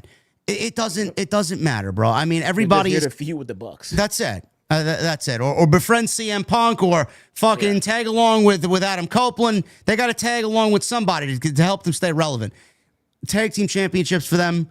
And then, I don't know, maybe a partnership somewhere down the line with MJF or, at least to get to Bobby Lashley, MJF, maybe give the titles to FTR. I genuinely don't know. It's Copeland and him being out that's kind of really throwing a wrench into these plans. I don't know when he's coming back, how he's going to be introduced back, how he's going to get into it with Christian, because we all know that's probably the direction. I don't know, but FTR Copeland beats... and Christian will be a damn good babyface tag team to put against the Hurt Syndicate. Then we run into the problem that we talked about where Christian needs to stay a heel because this is the best act that he's had in his entire career, and it would probably be best if Copeland acts the same way as a heel as Christian does. I would rather see Copeland as a heel than a babyface. Yeah. I know I spoke on this before a long time ago. I would rather see Christian Cage stay heel, team with Copeland, and Copeland stay babyface. And they just have that dynamic. Christian Cage trying to be a dick. Copeland like, hey, quit trying to be a fucking dick. I could see that. Yeah. You know what I'm saying? And just have that inner turmoil and just keep it rolling. And you can book them versus heel or babyface because they have literally one of each on the same tag fucking team.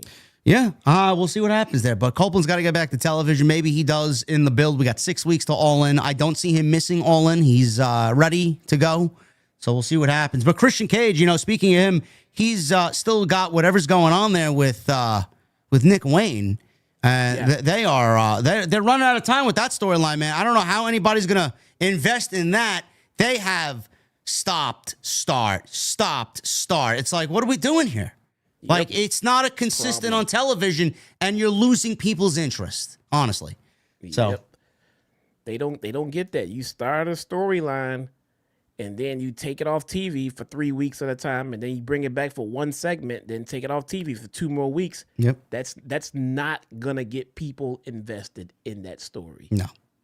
FTR beats Danny Garcia and Nigel McGuinness. Match went way too long. No reason for it to be 20 minutes plus. So that's the story there. Ricochet and Mark Briscoe in a stretcher match. I could have done with this tag team match that we just talked about taking place on weekly television. Any one of these next 3 matches could have been on weekly television. I don't know why any one of them had to be on pay-per-view. This one, Jesse and I talked about earlier, could have been a great main event for a Dynamite or a Collision. Ricochet and Mark Briscoe, this one was a stretcher match. Don't know why the stretcher match stipulation had to be outside of the fact that it was a low-key, under-the-radar homage to the late, great Sabu, who just passed away a couple weeks ago. That's what my chat said. This could have been a great weekly television match. This did not need to be on pay-per-view. The tensions between these two did not equal pay-per-view match. There was no story about these two guys feuding. It was just randomly thrown together to get Ricochet on pay-per-view, which is fine. The match itself was fine, Jesse. I enjoyed this. The only takeaway outside It was good. It was good. Ricochet does not have bad matches. No. It was good. Outside of the fact that I would have done it on weekly television and not on pay-per-view here, the only other takeaway I have about this is that it did get a little bloody, especially on behalf of Mark Briscoe towards the end of the match here. And having that level of blood on the same show, or level of violence on the same show that we have Anarchy in the arena, I don't know if I would have went to those lengths, but they did because they're AEW and they can't help themselves. I would have saved all the plunder and all of the violence for the Anarchy in the arena because it basically books itself. Having that level of violence here in a stretcher match with the same type of violence that we were just going to see in Anarchy in the arena, which was always going to trump anything that happened before it, is just ridiculous. Who's talking about this? Who's looking back at this as violent compared to the Anarchy in the arena? Everything that these guys did, unfortunately, is going to fall on deaf ears because of what we've seen in Anarchy in the arena. Though it was a good match, Ricochet got a pay-per-view win. I believe he was 0-6 on pay-per-view. And I don't know where they go with him going into All In, but he needs some wins. And I could see an international championship or a continental championship, a TNT championship potentially in his future. He needs a title. I agree. Yeah, no, he absolutely needs a fucking title. He's doing phenomenal heel work right now. It's a stretcher match. You really got to ask yourself, how do you have a stretcher match with a winner with like no real severe casualty? Like someone, you need a stretcher. I mean, you get bloodied up, you get hurt pretty bad to the point where you need to be put in an ambulance on a stretcher. The blood makes sense here. I mean, why do you need a stretcher and a paramedic and an ambulance? Because I am bloodied the fuck up and beat up. It makes sense. I feel like having no blood at all in a stretcher match. Now the fix to this is not have the stretcher match. All right. Well, then if that's the case, then you don't have the match at all. Which is why you and I both said perfectly, put this on Dynamite, have it be a stretcher match, and give them their own spot where they can do whatever the fuck they want. Yeah. Exactly. But it was, that is a lot to put on the same card as a, Anarchy in the arena match. We got these guys going all over the place, from the ring to the stage area and everything. That's what the Anarchy in the arena is supposed to be. So yeah, I'm same way. Either change the match entirely or take it off, which is what we would have preferred. Take it off the damn card. But again, clearly we're not gonna get that. They have to fill up the goddamn card with matches. So, but I would have, I actually do agree. I would have left all of the Anarchy to the Anarchy in the arena match. Yeah, I agree. We got a lot of blood in this. Ricochet stabbed Briscoe with scissors, which is why he was busted open. Artery. Yeah, he something happened there. It was just gnarly. Ricochet did not bleed here. It was only Mark Briscoe. Briscoe was bleeding buckets here after Ricochet was sprayed with a fire extinguisher. He hits a J Driller, does Briscoe, before setting up a table at ringside and delivering a big froggy bow through the table. Both go back up to the ramp where the ambulance was off the side of the stage. Briscoe wanted another J Driller. Ricochet got a back body drop. Briscoe recovered. He chased Ricochet, but Ricochet again stabbed him in the face, in the head with golden scissors, those dreaded golden scissors that he used during the Swerve feud going into Revolution. Ricochet went into the ambulance where he had a second pair of scissors, stabbed Briscoe in the head again. Briscoe no-sold it, which is ridiculous. Ricochet kicked him low, a third scissor shot to the head, spirit gun, and then he threw Briscoe on the stretcher inside the ambulance, closed the door, and Ricochet gets his first pay-per-view win in AEW since joining the company last August at All In. He beats Mark Briscoe in May of 2025 after joining the company, Jesse, last August for All In. That's a long time, man, to not win a pay-per-view match, bro, for Ricochet. It is. I feel like Ricochet is falling in that very rare category of, wins and losses don't always matter. It's how you booked. And for all intents and purposes, all in all, Ricochet has been booked fairly well. But he did need some wins on pay-per-view. Don't get me wrong. But I don't think it was to the point where he was just buried and useless and, not being used right at all. This heel run has been good for him. But so I think he should have been rewarded with some goddamn pay-per-view wins, though. Absolutely, though, yeah. He's doing some really good character work. I don't like his social media behavior. I think it's fucking garbage. I think it's very cringy. It's not equaling people watching him on TV. It's just a complete turnoff. But as far as the character that we see on television, his attitude and his work, the way he comes off has been very good and a much-needed change for him. So, kudos to him for having the wherewithal to adapt when the roster that they've accumulated around him before he even came in was very similar to what he was doing. He felt very special in WWE. He did not feel special in AEW because there was a lot of people on that roster that were doing what he was doing, but better. And he's changed, and he's made himself stand out. So good on him. I hope that he has a big plan going into All In. I think Tony does have something in mind for him. What that is right now, I don't know. And I do think that he's going to be he's going to be featured pretty heavily, rather, at All In going into the biggest show of the year. He should, because he deserves it. He should be. Yeah. Maybe they'll bring him and Swerve back together, because what is Swerve doing for All In? I don't know. I had originally thought that Swerve and Hangman were going to team up against the Bucks, but that's not happening. No, that's not happening. No. No, so maybe they will. That has been his best feud. It has. For Ricochet. His best match too. Yeah, it is. So that could definitely be something they could revisit for All In. Hurt Syndicate. Tag team championships on the line. Bobby Lashley, Shelton Benjamin with MVP, and MJF was there. A lot better dressed tonight, Jesse, than he was on Dynamite. Much, much, much better. I got just one weird question. Why is MJF not wrestling? MJF may be the smartest man in the business, bro. Is MJF hurt? If he is, good for him.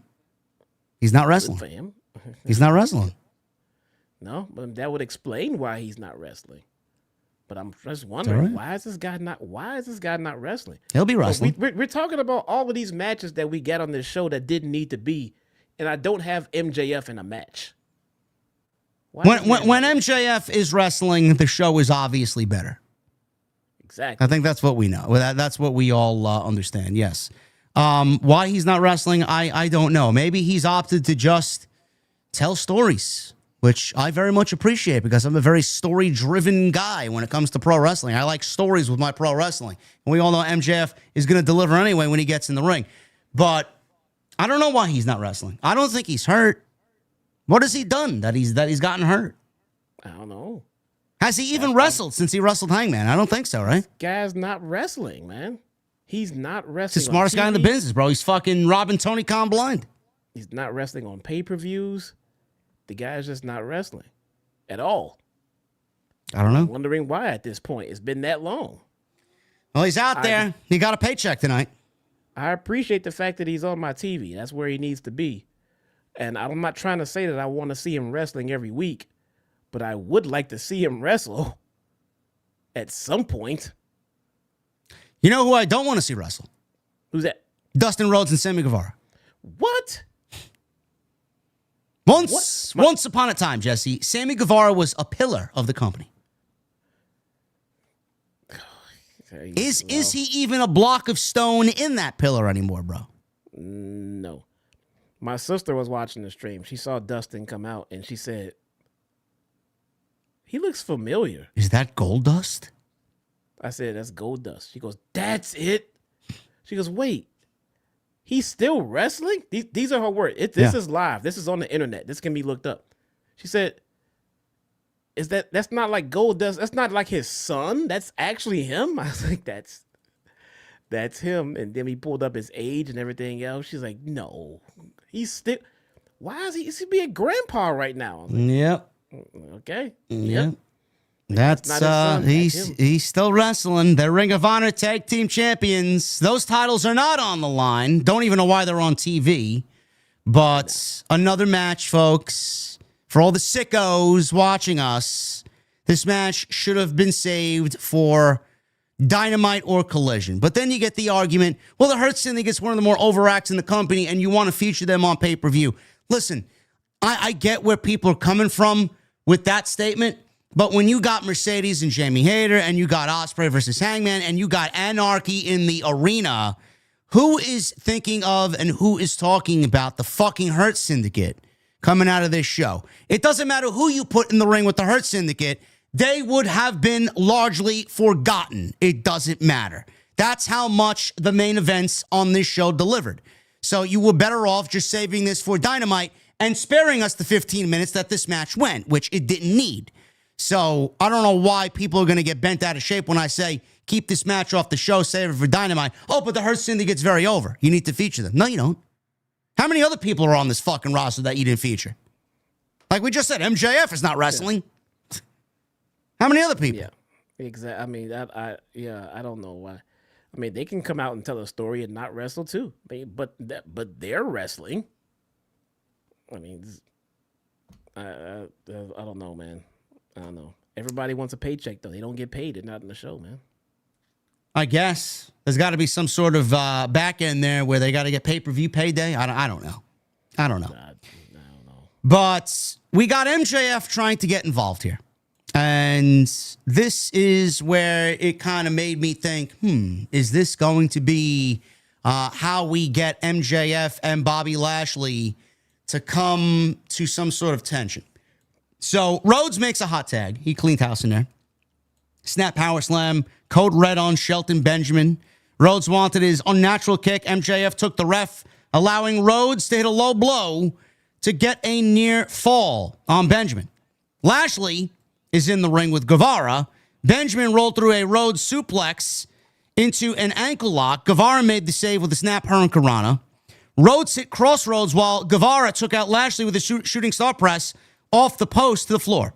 Lashley ultimately recovered and threw Guevara clear across the floor. Benjamin hits a top rope throw on Rhodes for a 2. So MJF gets on the apron and tried to hand Benjamin the Dynamite Diamond Ring, saying that he was taking too long. Bobby Lashley comes over and puts a stop to it. MVP gets off commentary because he was on commentary with the team. He tells MJF to calm down. MJF saying, I'm just trying to help. I'm trying to help. So Guevara hits a springboard cutter on Lashley, who sidestepped and hit a huge spear. Rhodes made the save. MVP took the ref as MJF tried to use the ring again on Dustin Rhodes, but Bobby Lashley stopped him again, only to smile and say, we don't need that. He ended up spearing Dustin Rhodes through the barricade. MJF and Bobby Lashley, very chummy, very buddy-buddy. They were hugging each other. Bobby Lashley raised MJF's hand in the air like he won the fucking match. Guevara wanted to dive at the same time, but narrowly got cut off by Shelton Benjamin, who did a drive-by, very similar to Roman Reigns, to stop a Sammy Guevara dive to the outside, and followed up with a thrust kick. Benjamin Shelton gets the win off the thrust kick. 1, 2, 3, and the Hurt Syndicate win. So twice, Jesse, MJF tried to use the Dynamite Diamond Ring. We made mention not too long ago that the Dynamite Diamond Ring, we were surprised that the Dynamite Diamond Ring wasn't in the contract to be up for grabs as leverage for MJF to even be in the group. Bobby Lashley not asking for the Dynamite Diamond Ring took me by surprise. The fact that we saw the Dynamite Diamond Ring get involved in this match, and it's so important to MJF, I wonder if Bobby Lashley, A, is going to ask for the Dynamite Diamond Ring as like some sort of peace offering or maybe a reworked stipulation into the contract, and MJF, B, continuing to do what he did tonight in the follow-up in the next match and in the next match, and eventually blows it for the Hurt Syndicate, and then tensions build from there. I don't know where you see this going, but tonight could have been seeds planted as to what we could potentially see as a breakup, very quick breakup with MJF and the Hurt Syndicate. I think it's coming. I think that's why they introduced the Diamond Ring, into play here, and now him and Lashley are cool and everything else. I feel like we're gonna get hey, it's actually a pretty nice ring you got there, man. Yeah. Can I see it? Let me check it out. Oh, can I hold on to it for a while? This is kind of cool. I feel like that ring is going to come into play at some point between Lashley and MJF. and maybe they're just waiting to use that as the next catalyst. Maybe it would be the straw. Maybe it'll be the last thing that breaks up the whole union. Yeah. Maybe it's that diamond ring. But I feel confident saying that diamond ring is going to come into play in the dynamic of the Hurt Syndicate at some point. I think so. I don't know when or where that's going to be, but I do feel like the Dynamite Diamond Ring was a big focus here, especially on MJF's part. Bobby Lashley stopping him twice from using that ring. They don't really need it, but I do feel like Bobby Lashley's going to ask for that ring as leverage for him being in the group, or ask for it because he doesn't want MJF to do that again, and it would probably be best in his possession for MJF to be allowed in the group. I don't know. But I do see tension being built from there because MJF has had that ring for 5 straight years now. We all know what that ring means to MJF, and it's not going to be easy for him to part with. So we'll see what happens there. But, I mean, you could just look at the tag team division in general and see that this match was... I mean, the tag team division at one point was this company's bread and butter. And now we have degenerated the division into Hurt Syndicate, which is great, against Dustin Rhodes. We got to go to Ring of Honor to find tag teams to wrestle the Hurt Syndicate because there's no teams in the division. They've beaten everybody else. Private Party, the Outrunners, the Gates of Agony, okay. the Don Callis family. I mean, they're all dead. It's gone. The division is. I wouldn't even call it a division. That and they're all heels. Have we noticed how the crew, all of the tag teams are all heels? Top Flight. They've beaten everybody. Now, if Buddy Matthews didn't get injured and Brody King and Buddy Matthews was still a tag team and they were also winning matches, that could have been the match for All In. But I don't know when Buddy Matthews is getting back. Me either. And with what he has to go home to every night, the guy's in no fucking hurry. Yeah. Don't blame him. I don't know. Maybe if they had a general size ring or a standard size ring for their Australian show, Buddy Matthews might still be on television. Oh, man. Oh. Anyway, Hurt Syndicate wins. They beat the Sons of Garbage, Texas, to retain the AEW Tag Team Championships. Benjamin pins Guevara. Next, Kazuchika Okada.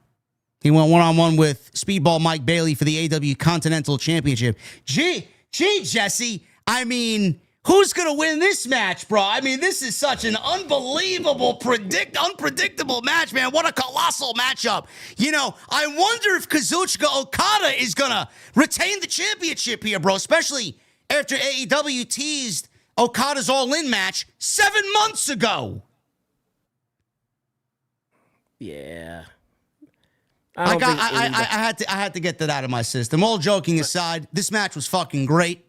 And this is the first time that Okada finally showed up to work, man. I don't know what Okada we've been getting, man. I just feel like he's been coasting by. But this was a great fucking match. And it was evidenced by the fact that Okada was wearing some nice welts on his chest, bro. This was a great match. My sister kept coming to me and saying, like, how do you...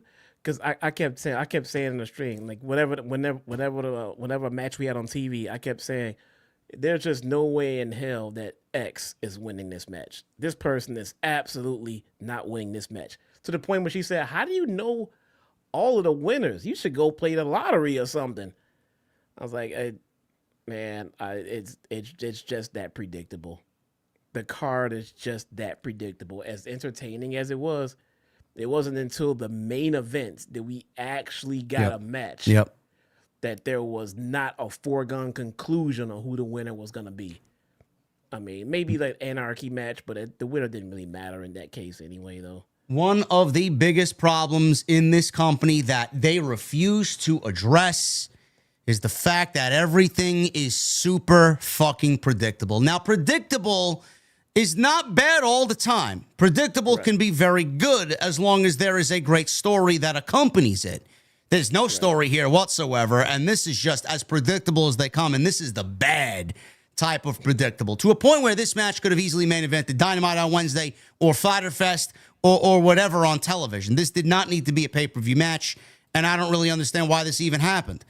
So, with that said, I feel like with what we got here, I mean, you could sit there and say you got a great pro wrestling match, but we all knew Okada was winning this. I mean, the AEW gave you what they were doing with Okada at All In back in December when they had Kenny Omega presenting with the Continental Championship after winning the tournament. Like, you knew that was the match, and you knew that what Tony Khan was doing then for All In. So why would anybody be super interested in what's going on here? How could you look at this and say, man, I'm excited for this when you know all the winners? Look up until this point, Jesse. Look at what we talked about already. We knew Mercedes was going to beat Jamie Hayter. Predictable. We knew the Hurt Syndicate was going to beat Dustin and Sammy Guevara. Predictable. We knew FTR was going to beat Danny Garcia and Nigel McGuinness. Predictable. And now we're here with Okada and Speedball. Predictable, bro. I don't know how that makes everybody else feel watching the show, but my interest levels, man, they are not there whatsoever when I know, man, I can predict everything that's going to happen. Why do I fucking need to watch? Why do I need to watch? It's hard to get excited about it. I mean, like you said, sometimes predictable is fine. It's not like, well, if I shock the world and I have Speedball beat Okada, that'll show him. No, you can't do that. Now you just have to give us the winner that we're all pretty much anticipating because you can't do that. So, yeah, man, it's very predictable. But again, this match was fantastic, and the placement of it was good. It went on before the Anarchy match. If it would have came after it, it wouldn't have been as good. No.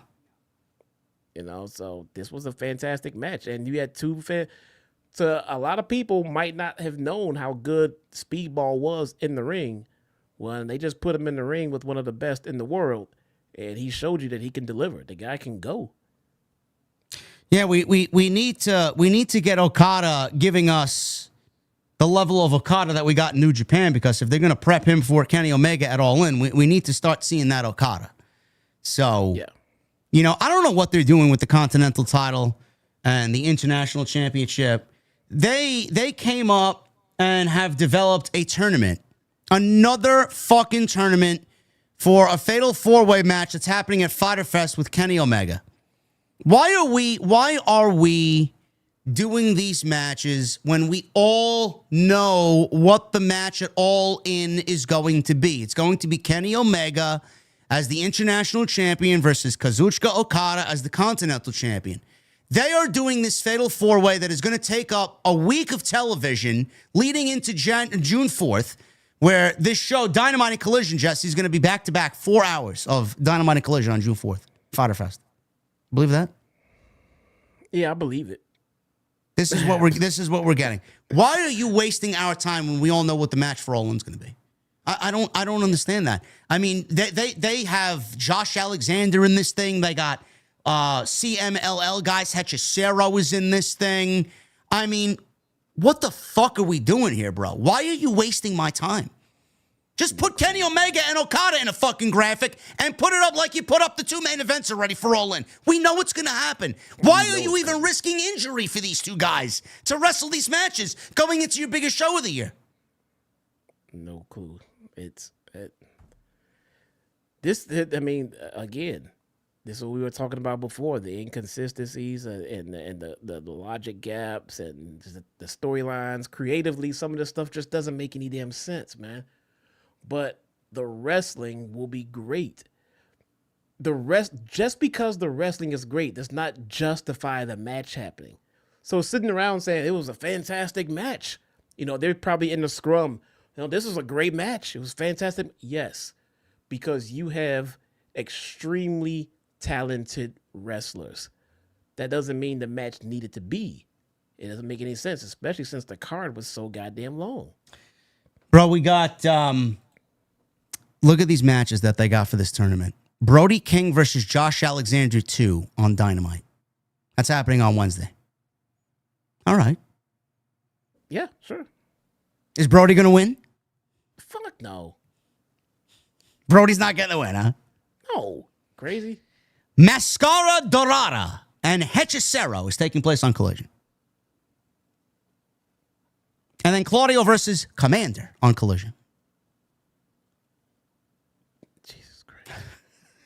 The winners of these three matches wrestle Kenny Omega on the June 4th episode of Fyter Fest which is a 4-hour broadcast of Dynamite and Collision back-to-back. Man, I can't wait, man. What a night that's going to be.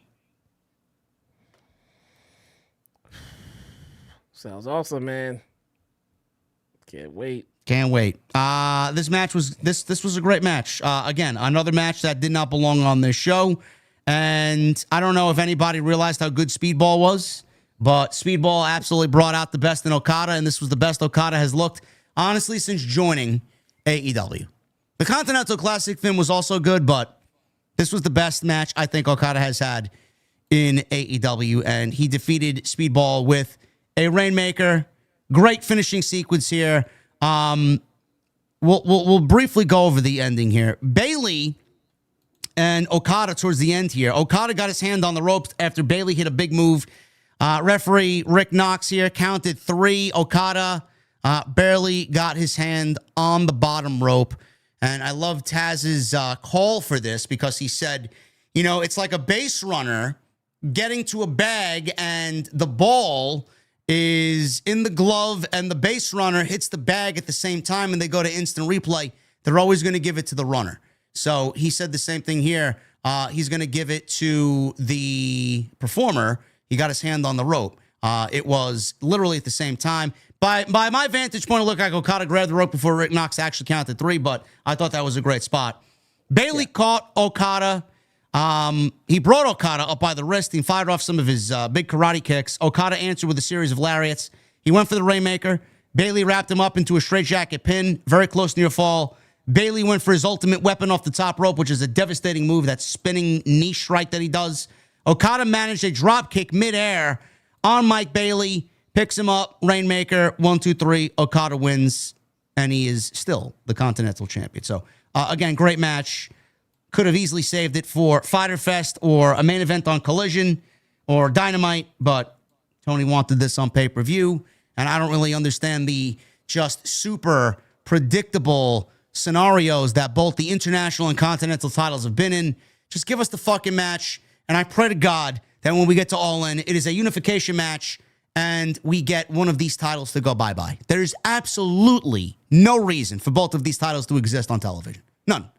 So hopefully that is the case. Aren't the women doing a unification match? No, they're not doing a unification match. It'll probably be winner take all. But winner take all. But do you think they'll do that twice?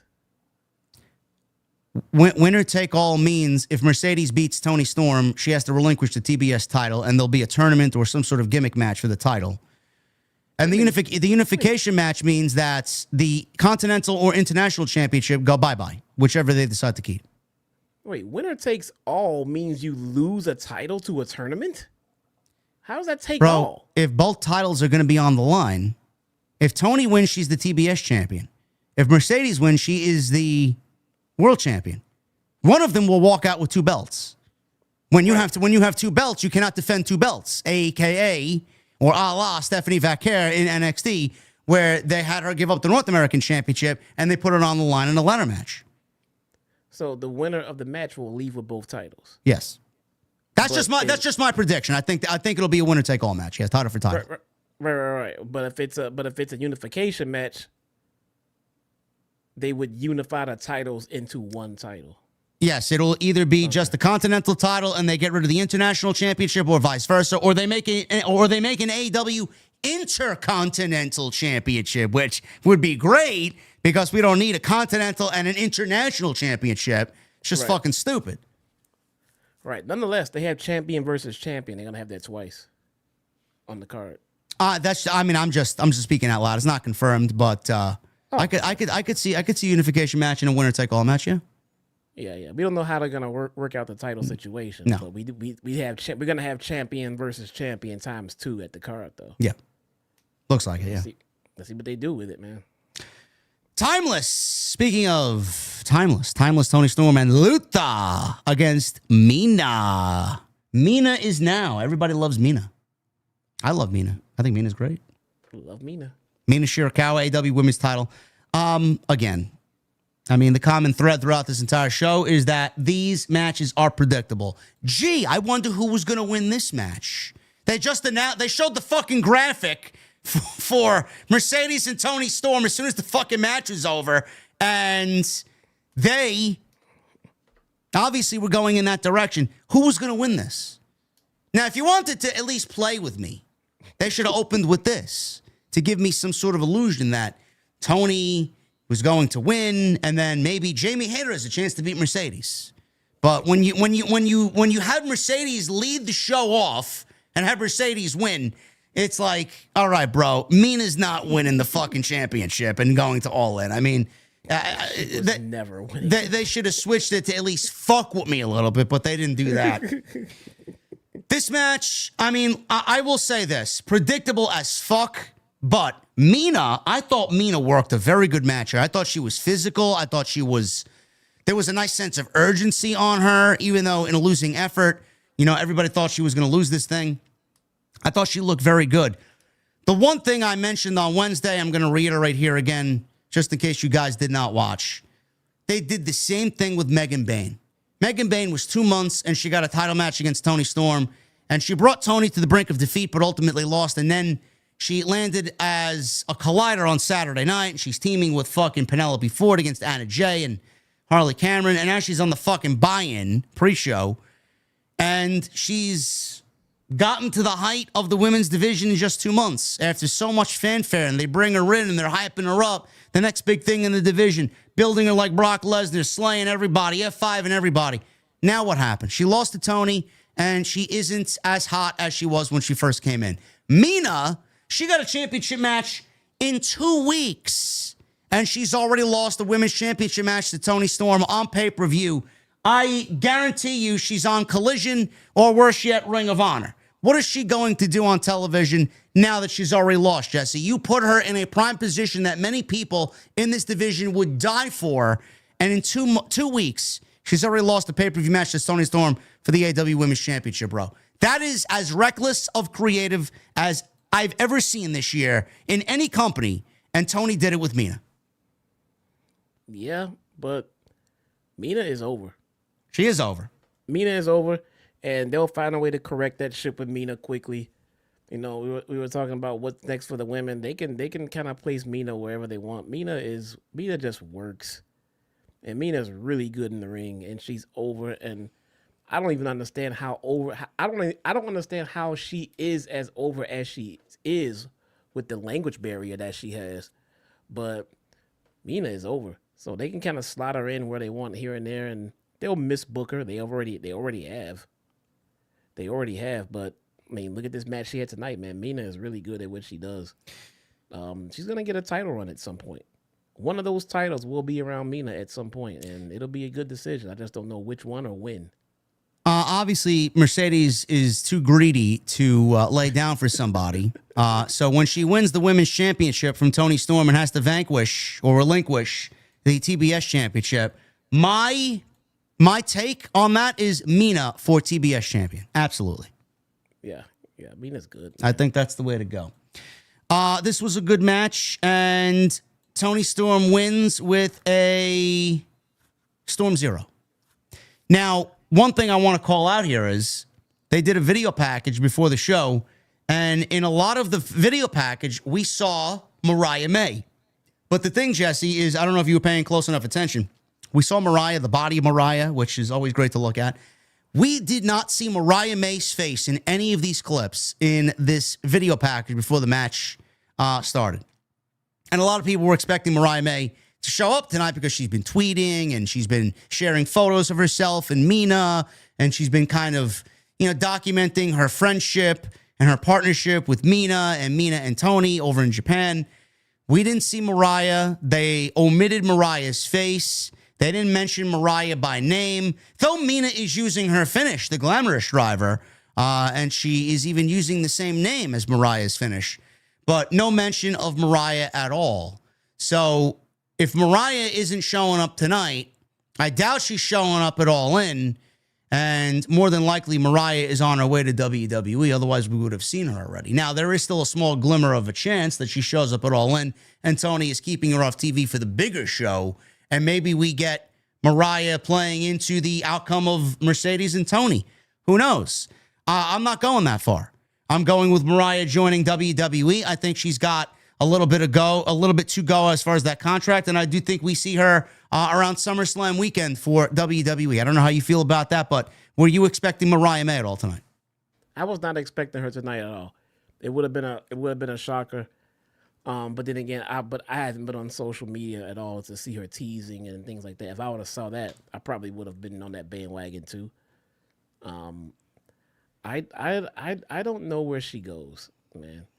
I mean, maybe if she goes to WWE, maybe NXT, but I'm just visually not seeing Mariah May on the main roster right now. Maybe NXT is the one. No, NXT, absolutely. Yeah. Could be, man. It could be. Aren't they about to deplete their women's division in NXT? I'm hearing they had a bunch of call-ups and all that stuff.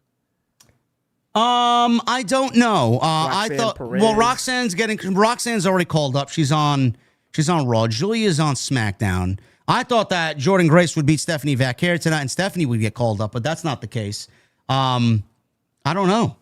I don't know what they're doing with the women's division. They've called up champions before. They have. Are they calling up Jordynne Grace? Are they done with her down there? I mean, she don't belong down there. She doesn't. She's way too good to be down there. No. And so that could be coming too. Maybe they do need to replenish the women's division, and Mariah would fit there. Maybe. Mariah versus Stephanie. Oh my goodness. I feel like if they planned on keeping Mariah May in AEW, if they plan on her staying, then they wouldn't be so shy about mentioning her. Mariah is pretty much intertwined with Mina and Toni Storm, but there's been no mention of her at all. Yeah. So maybe she is just about, out of the company. Who knows, man, I will see. I wasn't really expecting her tonight. And then when we didn't get her, I wasn't surprised. I think she's on her way to WWE. A lot of people might not like that decision, but I honestly thought that it was the best move for her to make, and I think she is smart enough to see the writing on the wall, because what we have already documented tonight, it's Mercedes and Toni Storm, and that is it. Everything else is a complete non-factor, or everybody else is a complete non-factor.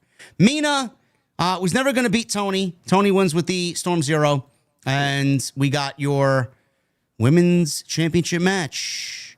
Toni Storm and Mercedes Moné at All In.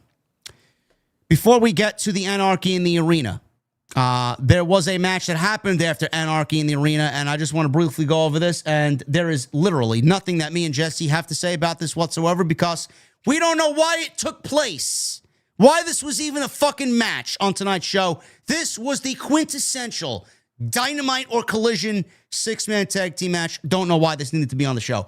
Paragon, TNT champion Adam Cole, Roderick Strong, and Kyle O'Reilly.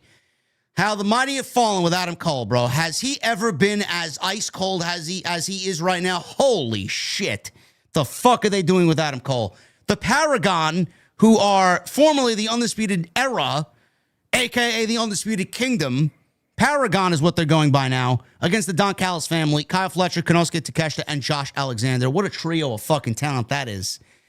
Man, they had to follow Anarchy in the Arena, man. What the fuck were they thinking about these guys going out there, man? I know that they were a buffer between Anarchy and Ospreay Page, but holy shit.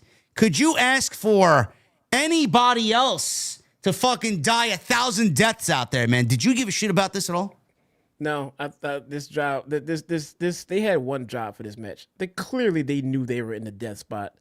There is no way that they didn't know that this was the absolute death spot. And it served its purpose. I think it was a fantastic buffer. I think it was the reason that the main event came off as well as it did, because they had a nice little buffer there to get us away from that Anarchy match. And it did just that, because I didn't give two shits about this match at all.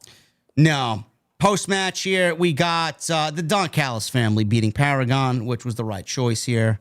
I don't know what Adam Cole does for the TNT Championship at All In. We talked about Ricochet possibly going after a title. I'd love if they go back and do Adam Cole and Ricochet and kind of relive that TakeOver Classic from many years ago in NXT. I think that'd be great. Ricochet going after the TNT title could be a good look for All In. I think that'd be awesome. But yes. Post-match here, Archer and Roppongi Vice joined the Callis family by attacking Paragon. Brody King, Tomohiro Ishii walks out, and Hiroshi Tanahashi comes out. Fuck is this? The fight we had between these guys, we got holy shit chance. Kyle Fletcher was the last man standing for the Don Callis family. He suffered a sling blade before Cole lowered the boom. I don't know where maybe Kyle Fletcher's the one to get Adam Cole at All In. We don't know. What the fuck was Hiroshi Tanahashi doing out there? Why was he out there? No idea. Who gives a shit? No idea whatsoever. I don't know why this is happening. I don't know. Who cares? No one. This match absolutely should have been omitted from the show. I don't know what the fuck this man is thinking when he's putting these shows together. Why this was even made is absolutely, it's ludicrous. It's truly amazing how he does not listen to the fan base. None of this was needed. This was absolutely in the dead spot, and all 6 of these guys were thrown out there to the fucking wolves, and there was no way anybody was going to follow Anarchy in the arena. Nobody. No, I'm sorry, Josh, again. But yeah, I think it was just literally thrown out. They told them, "Oh, you're in a dead spot. You know why? I mean, dude, if we know it, the talent knows it. The producers know it. They all know it. They all know it was only there to be a buffer, to give people time to get up, stretch their legs, go use the washroom, hit concession. I did. I got up and I hit the washroom. I got up, man, and I made myself another coffee, bro. I grinded my beans. I made my coffee. I emptied the dishwasher, and then I came back to sit down, and I seen the end of the match, and that was it. That's all that matters. Nobody gives a shit. Nope. As soon as it was over, I was like, all right, finally. We talked about Ospreay and Hangman. We spent a good 20 minutes to open this stream tonight talking about Hangman and Ospreay, the final of the men's Owen, where we go going into All In, how we feel about Hangman winning, what we think Ospreay is going to be doing, possibly going into All In, possibly going into the O2 at Forbidden Door. So if you guys want our thoughts on that, go check it out. It's in the beginning of the stream. We're not going to go over the breakdown of this match and go move for move and sequence for sequence because it's already 3:12, and I would very much like to get the fuck out of here, honestly. So everything you need. I mean, it is a great discussion. We mentioned everything that you need to know about this match in the beginning of the stream. We're gonna talk about Anarchy in the arena here, and then we'll end with this. We'll close with the super chats, and then say goodnight to everybody. Anarchy in the arena. This is Jon Moxley, Claudio Castagnoli, Wheeler Yuta, Marina Shafir, and the Young Bucks, Matthew and Nicholas Jackson, who are out there dressed as George Washington or Abraham Lincoln. I mean, they came out as like revolutionaries. They had this revolutionary fucking war music playing. They had flags that said Founding Fathers. I guess that's their new thing now. They're the Founding Fathers. And my sister called them the Quaker Oats, man. There you go. Whatever. That's good too. So Matthew and Nicholas Jackson, they were not referenced as the Young Bucks here. I don't know if their new tag team name is going to be the Founding Father because they are anything but young. Against AEW International Champion Kenny Omega, Swerve Strickland, Samoa Joe, who I thought was the MVP of this match, Powerhouse Hobbs, Kazuchika Shibata, and Willow Nightingale. Anarchy in the arena. So Justin Roberts said, oh shit, things about to go down, man. Shit's about to go down. It's about to be Anarchy. Excalibur made a comment about him putting a $20 bill in a swear jar earlier today. That was for the shit that he dropped live on the microphone in front of the audience. Strickland came out dressed as Predator, and it was about him going buck hunting. So he was dressed as Predator, which was a nice play on what he said there. Hobbs and Shibata made their entrance together without Samoa Joe. Everybody was like, where's Samoa Joe? Where's Samoa Joe? I thought he was going to be in the parking lot waiting for them with weapons and a fucking vehicle of some sort. Omega had a trash can lid with the Captain America design on it, but it was the Omega logo in the center of the shield. The Death Riders pulled up in the arena in their pickup truck as Claudio and Yuta went one direction, Moxley and Shafir went the other direction, and the Bucks entrance saw Justin Roberts read a Gettysburg Address. You guys got to go and watch this. I mean, I thought it was fucking cringy as fuck, but they're the Founding Fathers. They had this Revolutionary War music playing over their State of the Union address here as Justin Roberts was reading it, and they came out dressed as the Founding Fathers. They had graphics of Mount Rushmore. They had a Mount Rushmore version of nothing but the Young Bucks' faces on it. That's what they're going with now. The match was on, and Omega and Strickland sprinted up the ramp. Samoa Joe magically appears out of nowhere behind Claudio in the crowd, and they stop brawling. We have 4 split screens with this revolutionary Young Bucks music playing over the PA system. And I'm trying to get into it, and I'm trying to really kind of look at the bright side of it. I'm like, it kind of fits because the music kind of has, you know, that war vibe, Jesse, you know, the Revolutionary War or the Civil War, you know, has anarchy, just, you know, it just means anarchy. Those were violent wars. So I'm like, I'm trying to look at the positive here and see how it makes sense. But I mean, this is not the type of music that we're expecting here for an Anarchy. What'd you think of the whole vibe when they started keeping that music going during the beginning of the match? I hated that part. But for my own personal reasons, I couldn't play the copyrighted music. So so in my AEW watch-alongs, I'm able to play all of the commentary, all of the AEW theme music. WWE doesn't let me do that. AEW does. But I can't control the Pointer Sisters, all right, or a fucking drowning pool. So I had to mute pretty much the first fucking quarter of the match. That part really pissed me off. But that's for my own personal reasons. My chat and for everybody else was saying they enjoyed the playing of the music when they did. But they were also happy that they stopped it when they did at the same time. Yeah, I'll get into the music in a second. We have 4 split screens. I thought the split screens were great because, I mean, there's so many bodies in this match, and you can't physically at home keep tabs on everything. So I thought that was a great look. I did really enjoy that. This Revolutionary War music was playing over the PA. Omega finally takes the microphone and orders the music to be cut off because they're in control now. And he says, we need something a little bit more upbeat. So we get the Pointer Sisters. I'm so excited. And remember, this was the Dynamite theme that Tony Khan went with for 1 week until fans revolted. And then he changed it to no theme, and we didn't get any entrance or intro for Dynamite for months until we landed on Sum 41, This Is War, which is their current theme right now. So this was basically a troll. They trolled everybody with this. This was a play on what the fans revolted against months back, and they used it here. It was a lot better than the Young Bucks music that they came out to, but this was also not the vibe that we were looking for. So Omega, he again changes the music and said it's about time we get some early 2000s alternative rock music, and when that shit hits, I want you guys to start singing along. And then we got, and we got Drowning Pool, Let the Bodies Hit the Floor. Now, that vibe is a lot better. And I was glad to see that we got some fucking rock music, a song that everybody knows. This isn't definitely WWE's version of ECW. That's what I remember it most for, especially in the pro wrestling landscape. Jesse, this song played 4 times on loop. The first time was fucking...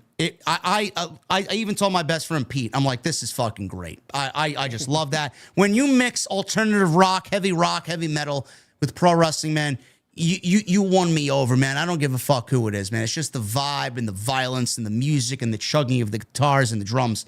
This was great, man. The first go through, I loved it. Second go through, I'm like, all right, great. Third time, I'm like, enough is enough. Fourth time, I'm like, shut the music off. If anybody's listening to me there, if anybody values our opinion, which I hope is still the case, if you are going to continue doing Anarchy in the Arena, Tony has no problem licensing music. He has no problem spending money on buying licensed music. Yeah. Why don't we? I love the match when it's fucking chaotic and you got the music blasting over everybody. I think it's just a great atmosphere. That's what the match should be. When the music stopped, I'm like, I want the music to be back on, but I wanted them to play something else that kind of fit the vibe of what Anarchy in the Arena is. When the music died, I was kind of like hoping for more music. I wish that they would buy more licensed music and play more licensed music, but get a Spotify playlist of just tracks to play over the 20, 25 minutes that this match has and play a song, a different song each time. Why do we need the same track playing 4 different times? And by the time we get to the 4th time, it's like, oh, all right, man, you fucking killed the vibe of the first opening notes and it's not special anymore. I don't know how you felt about it, Jesse. I know you couldn't play it on stream, but I was hoping that they went into a different song, and they didn't do that, man. I think that's what would make the match even more great than what we got tonight. Yeah, I could see that. It does seem like a more chill vibe and pretty cool when they got music playing. I did enjoy Drowning Pool playing. I did enjoy hearing it 4 times, but at the same time, I didn't want to hear any more copyrighted music. But that was my own personal experience.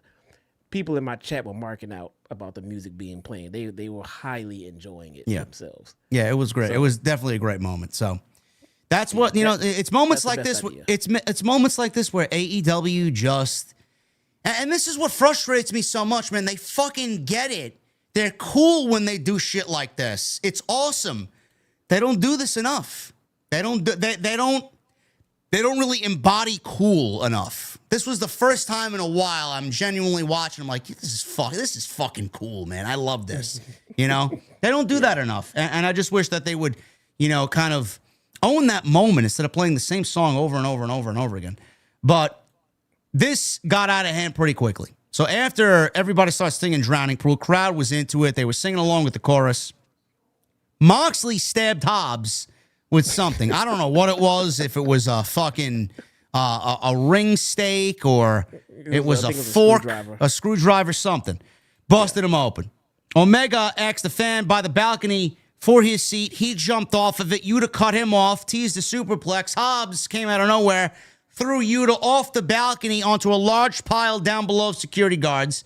Omega then used Hobbs as a launching pad off the balcony with a huge moonsault, and luckily he was standing tall at the end of it.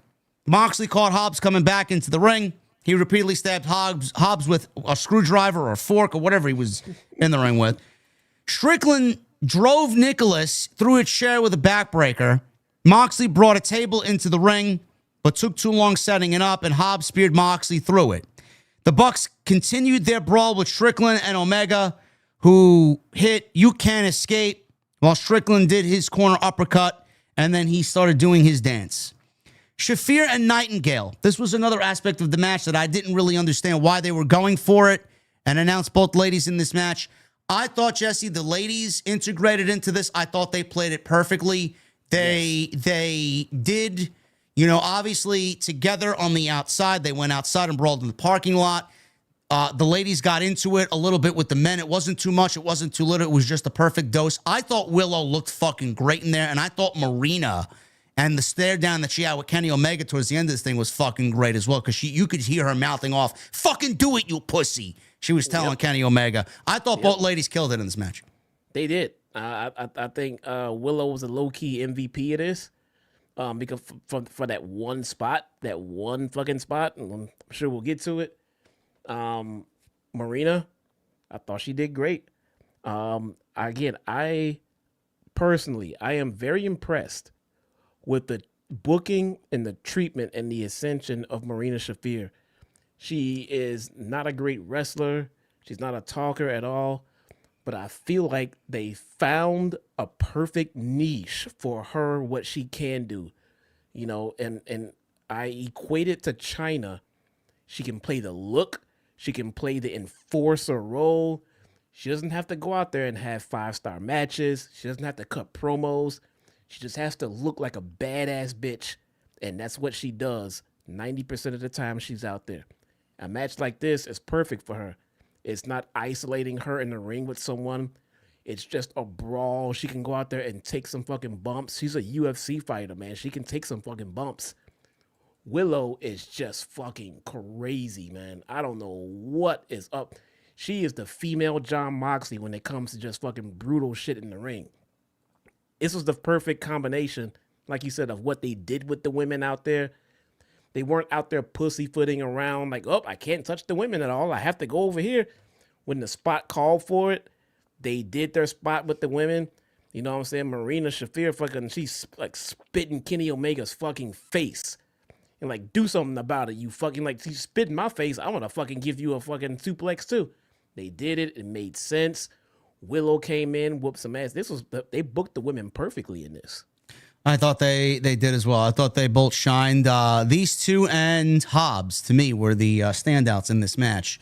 The ladies were on the outside the building, rather. They were in the parking lot. Nightingale threw bottles at Shafir. She busted one across the head of Marina and slammed her on a table. Shibata and Yuta, they're in the same area in the parking lot. Shibata tossed him in a trash can and rolled him repeatedly into a garage door. And then he wrapped barbed wire around his leg and delivered a violent punk kick right to Yuta's chest. So that got a big pop from the crowd. The Bucks are taking care of Strickland. They drop him with a double DDT. They mocked his dance. Omega was behind them, and he took them both out with a trash can. They all take turns throwing trash can shots at one another until Swerve hits a rolling flatliner on both Bucks.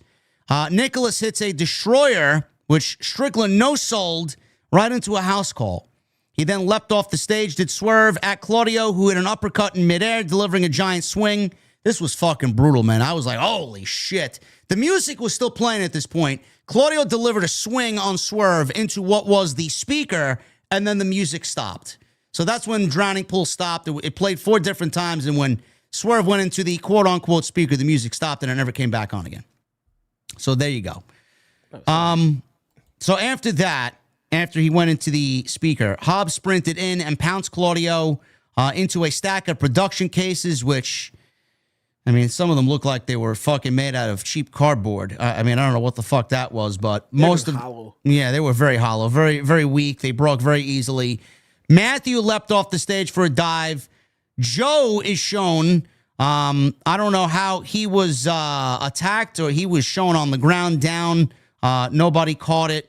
Music then stopped, like I said. Nightingale and Shafir both are bleeding. They spill back out to the action where the guys are. Shafir hits a judo throw before wrapping a chain around the ring post while piercing Willow's ear with a deadbolt lock through it. And Willow was trapped with a deadlock bolt through her earlobe, Jesse. This was fucking sick just even looking at it. If she moved, man, I was wincing.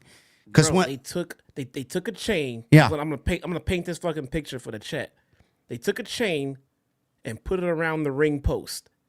And the same way you would lock up like your bicycle. Yep. If you're locking it up somewhere, they take the chain, put it together, put the padlock through it, and lock it up. But before they locked it up, before they locked that lock, they put the earlobe of Willow through the lock. They put the lock through her earlobe, then locked it up to the chain. And they showed that visual of her earlobe locked to a padlock to the ring post around with a chain. It's pretty fucking sick. My God, man. It's pretty cringy, man, in the worst way. Ugh. Unbelievable. So she's there. Crowd is chanting, please help Willow. So eventually Nana had a key and unlocked the lock that was around Willow's earlobe. So that came later in the match. Omega wanted a Terminator dive. Nicholas cut him off with a super kick. Omega was hung up on the top. Nicholas did a double stomp, and Omega flew to the floor through a table. That was a great spot. He was hung up on the top rope and bounced into some sort of powerbomb move by the Bucks through the table on the outside. Bucks delivered a running tombstone off the apron. Hobbs is brought up top on top of the ramp. Nicholas sprinted off one of the big screens and did a swanton bomb through a table. He landed mostly on the stage, on the hard floor, and not through Hobbs and the table. And it looked like he came down on the back of his neck. Rick Knox and his brother immediately went to go check on him. So thankfully he was all right. That looked like a nasty spill. Yeah, the back of his head hit pretty hard on that stage, man. Yeah. I mean, like he didn't get enough of that table spot. So no. His brother went and covered him up immediately. And you couldn't see what was going on, but you can see he's clearly talking to him like, hey, are you fucking okay? Rick Knox, too, right there. Are you okay? Talk to me. What's going on? Where are you? All that other stuff. He was fine, and they continued the match, but that was a pretty nasty bump. Yeah, that was pretty nasty. So after that, Joe is choking out one of the Bucks. I believe this was Matt. Choking out one of the Bucks with their flags. They came out with flags that said Founding Fathers on it, so he's choking them out with that. Hobbs fought off a 3-on-1 attack from the Death Riders. The Bucks signaled for an EVP trigger. Prince Nana drove Strickland on a forklift to the stage because he was taken out a little bit ago, like I mentioned, with the big Claudio swing through the stereo, the speakers. So he came back with Nana on this big forklift. He did the swerve stomp off of the forklift onto the Bucks. Nana, like I said, had a key and was able to free Willow Nightingale, and she got back into the ring. Hobbs, he delivered 3 spine busters to everybody in the ring with him, 2 on the Bucks and 1 on Jon Moxley. Shafir and Claudio tried chair shots to the back of Hobbs. Claudio's was harder than Shafir. Shafir's just angered him, and Claudio's just pissed him off completely.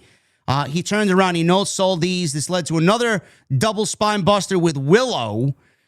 So we get a rear naked choke as Strickland and Matthew went up top and hit stereo 450 splashes to break up Moxley and Joe's stereo chokeholds. Nicholas brought out a staple gun and stapled Will Hobbs in the back, who no-sold this. He laughed. Nicholas stapled his head because Will Hobbs asked for it. Do it, and he did, which got the crowd into it even more so, which was fucking sick. Pissed off Hobbs. So we sent him to Swerve, who got a staple gun of his own, caught Nicholas, got Moxley to the throat with the staple gun. He popped Yuta with it. He got Claudio in the head with it. Matthew then gets another staple gun, but Strickland stapled him in the balls. And then Shivani says, I feel sorry for his wife, Dana. Shafir got a staple gun, and this is where it got sick. This was the sickest spot maybe the entire night. Shafir took a staple gun, and Jesse, she stapled Swerve's tongue. Legitimately. Stapled Swerve's tongue. Nightingale sprinted in, hit spears on everyone until Moxley took her out with a cutter. Omega was in. He delivered Snapdragons, even one to Marina, which was the nastiest of them all. She spit in his face and called him a pussy, and then he delivered it. Super kick party from the Bucks. Even Nana got a super kick. And Rick Knox got a super kick. Nightingale took one as well as the Bucks wanted a TK driver, but Swerve launched Nicholas off the top through a table, and Willow turned the table on Matthew and her, and Strickland hit TK drivers for a close 2 count. Crowd was so into this. They were going crazy. Samoa Joe, flattened Moxley with a big Uranage. Claudio was about to go after Joe with a chair when we see Hook finally emerge in an orange hoodie with a golf club, and he popped Claudio with it. He looked at Joe as Joe said, welcome back, and Hook walks away without embracing his brothers in the Opps. So there's a Hook there, legitimately, no pun intended, or pun intended, I should say. So Moxley and the Death Riders do not get Hook services like I had thought that they were. I thought he was going to turn on the Opps. He's pissed at the Opps for replacing him in the trios. So that's the story coming out of this now. So we'll see what happens on Wednesday. That's what I've been saying for weeks. Yeah. What the fuck happens with Hook when he comes back? So we'll see what happens, what they do there. Moxley was hooked in a coquina clutch by Joe. Gabe Kidd showed up with the AEW World Title briefcase. He took Omega out with a pile driver. He's not officially part of the match, but he's there. He's the Death Riders insurance policy. The Bucks were about to do an EVP trigger, but Yuta put tacks in Omega's mouth, and the Bucks hit the trigger. Giant swing from Claudio into a drop kick by Yuta. Moxley slapped on the Bulldog choke. Joe made the save. The numbers eventually become too much as they all bring Joe out by the ambulance from earlier in the Ricochet and Mark Briscoe match. Gabe Kidd is there. All of a sudden, we see Mark Briscoe jump off the stage, still bloody. He's got all dried blood all over his clothes and all over his face. He looked ridiculous. He's brawling with Gabe Kidd. I thought we would see Eddie Kingston. Jesse and I talked about Eddie Kingston possibly 2 weeks ago. I was kind of disheartened that we didn't see Eddie Kingston. Bro, if Eddie Kingston's music hit, bro, and we heard the Mad King theme, bro, this place would have fucking melted into 10,000 people, bro. I mean, that would have been ridiculous. Perfect opportunity to bring out Eddie Kingston. He must have not been ready for the match, but we got Mark Briscoe instead, man. What a cock tease. Yeah, that spot felt like it was made for Eddie Kingston. Yeah. You know? That stare down, that spot, it felt like it was for him. But yeah, he must not be ready to go. I mean, even if maybe he could have done that spot, maybe he's just not ready to go full time just now. So we got Briscoe out there with the Death Riders and Gabe Kidd. Everyone in the match is brawling into the ambulance. Then it's just the Death Riders and Kidd. They're all trapped inside with Marina. This leaves the Opps and Nightingale standing as guards by the ambulance, not letting them out, which leaves Omega and Swerve with the Young Bucks. So we got a V-Trigger house call combo. Nana provides Swerve with his new Reeboks, and underneath the Reeboks are thumbtacks. So Omega hits a one-winged angel on Matthew off the stage through a table. It literally exploded with electricity. I don't know what happened there or what was wired up to it. Swerve did a Swerve stomp with the tacks and the shoes onto Nicholas for the 1, 2, 3. Strickland looked into the camera, stuck his tongue out, as you could see the staple that Marina Shafir gave him earlier, which was ridiculous to even see again. The sound of it was ridiculous, but the visual of the staple still being in his tongue, the guy is the sickest motherfucker on the roster, and he loves it. The babyfaces stood tall in the ring and then on the stage. And that is the way Anarchy in the Arena 2025 comes to an end, Jesse. I thought what they did was super fucking fun. This was entertaining from start to finish. My concerns are still valid. I don't know how they can keep the uniqueness and the difference year to year with the match. You know, I know it's their staple. It's the best gimmick match that they got. It's the most fun gimmick match that they got. I understand why they do it. It's going to be difficult to top, you know, these matches year after year after year. And I do feel it's a little bit more of a hassle booking faction warfare every year. You don't need to do it every year. So my opinion still stands on that. And we made discussions even with WWE about War Games or about Hell in a Cell and gimmick matches like that. Stop doing an abundance of ladder matches, man. The uniqueness of it is more special when it's less. You don't need to do it every year. But this year, I don't necessarily think it was better than last year. I thought last year they really took it to the next level. I thought they did what they did tonight, and they still kind of made it feel special. But regardless of my negative feelings towards the match and you know how many times they do it year over year, I thought this was a fun match from beginning to end, and I really enjoyed myself. Same, you know. I think they actually even did a pretty good job at building to this anarchy in the arena. You know, I know we said that the build for the overall pay-per-view was bad, but for this particular, it feels like they brought it together kind of quickly, and it kind of made sense, especially adding the women. I think that was the best part about it, the most unique part about it. It all makes sense. These guys have been beefing for the last few weeks, you know, and the hatred in the story makes sense for Anarchy in the Arena, and they delivered. I think they over-delivered. This was a fantastic match. If there was ever a match on this card to go back and watch, if you have not seen it and you get the opportunity to see it, go check this out. This was fun, man. This was awesome. Yeah. Jesse mentioned logic gaps, and logic gaps are plenty in AEW Creative. We still don't have a concrete, solid reason as to why Matt and Nick Jackson are working alongside the Death Riders. Oh, God, yeah. No. They have not given a verbal explanation at all, and that logic gap is growing week by week, so we need some sort of explanation as to why.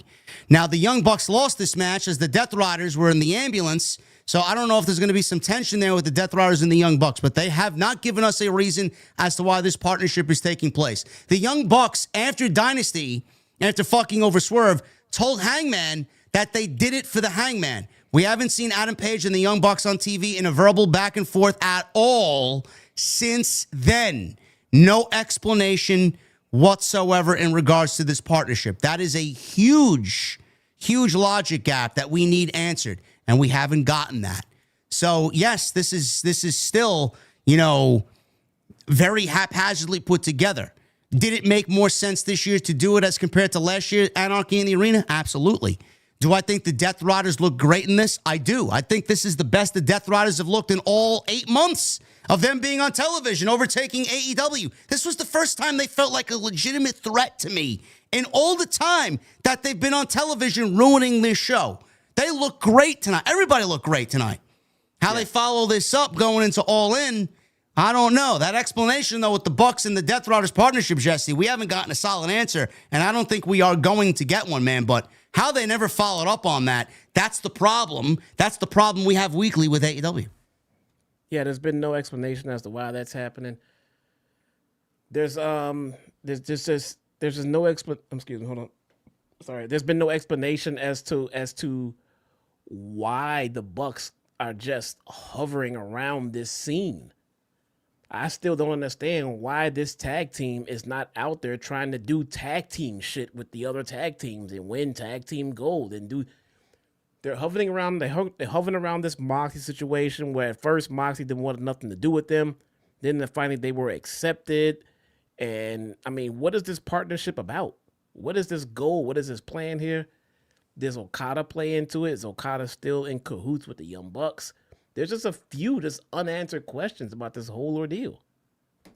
Yeah. Hopefully we get some answers going into All In because Moxley's going to have the title on the line against Adam Page. So we'll see what happens. Maybe we get some story being that Adam Page now, a friend of the Bucks, is finally challenging the guy that they're teaming up with. So we can hope for that at least. But the core matches that were built for Double or Nothing, the 2 Owen finals and Anarchy in the Arena, they all 3 delivered. Everything else on this show should not have been on the show outside of, I would say, what, Jesse? What should have been on the show outside these 3 matches? What should have been on the show? The FTR match they built on Collision, I'll give them that. That should have been on the show. No? The FTR, no. I mean, it's just no one cares about it. It doesn't need to be. It's Double or Nothing to care about, bro. Honestly, that's why it's in the thumbnail. You know, why does this need to be? I mean, there's the Anarchy match, yes. The main event, clearly. Toni and Mina, maybe. Toni, you know. You can't have a pay-per-view without Toni Storm. Okada, Mike Bailey. I mean, no, everything else had zero story going into it. FTR and Danny Garcia and Nigel had a story at least, but it played out on Saturday night. But everything else, the stretcher match, Collision or Dynamite, Okada, Mike Bailey, Collision or Dynamite, Hurt Syndicate versus the Sons of Garbage, Texas, Collision. I mean, everything else was just no story. They had 3 matches, and that was it. That's all they wanted to book for, 3 matches. And those matches delivered, which to me, it equals a thumbs-up show because those 3 matches delivered in a big way. Absolutely a thumbs-up show. Yeah. You know, I see people in the chat like, oh, this show sucks. Oh, it wasn't for me. Keep it to yourself. All right, it wasn't for you, but me and Jesse enjoyed it, okay? Yeah, and that's why that guy got time. The show wasn't for me. All right, cool. And then like a minute later, the show wasn't for me, guys. I'm sorry. All right, got it. 2 minutes later, the show wasn't for me. You know, shut the fuck up. Okay, you didn't like the show. That's great. We got your opinion. Stop spamming. And if everybody else, oh, this show sucked, it was stupid. No, it wasn't. I think too many people get hung up on just wanting to come here just to bash AEW. Yeah. I sincerely think they do. I think we have quite a few just straight up WWE fans who enjoy coming here to bash AEW.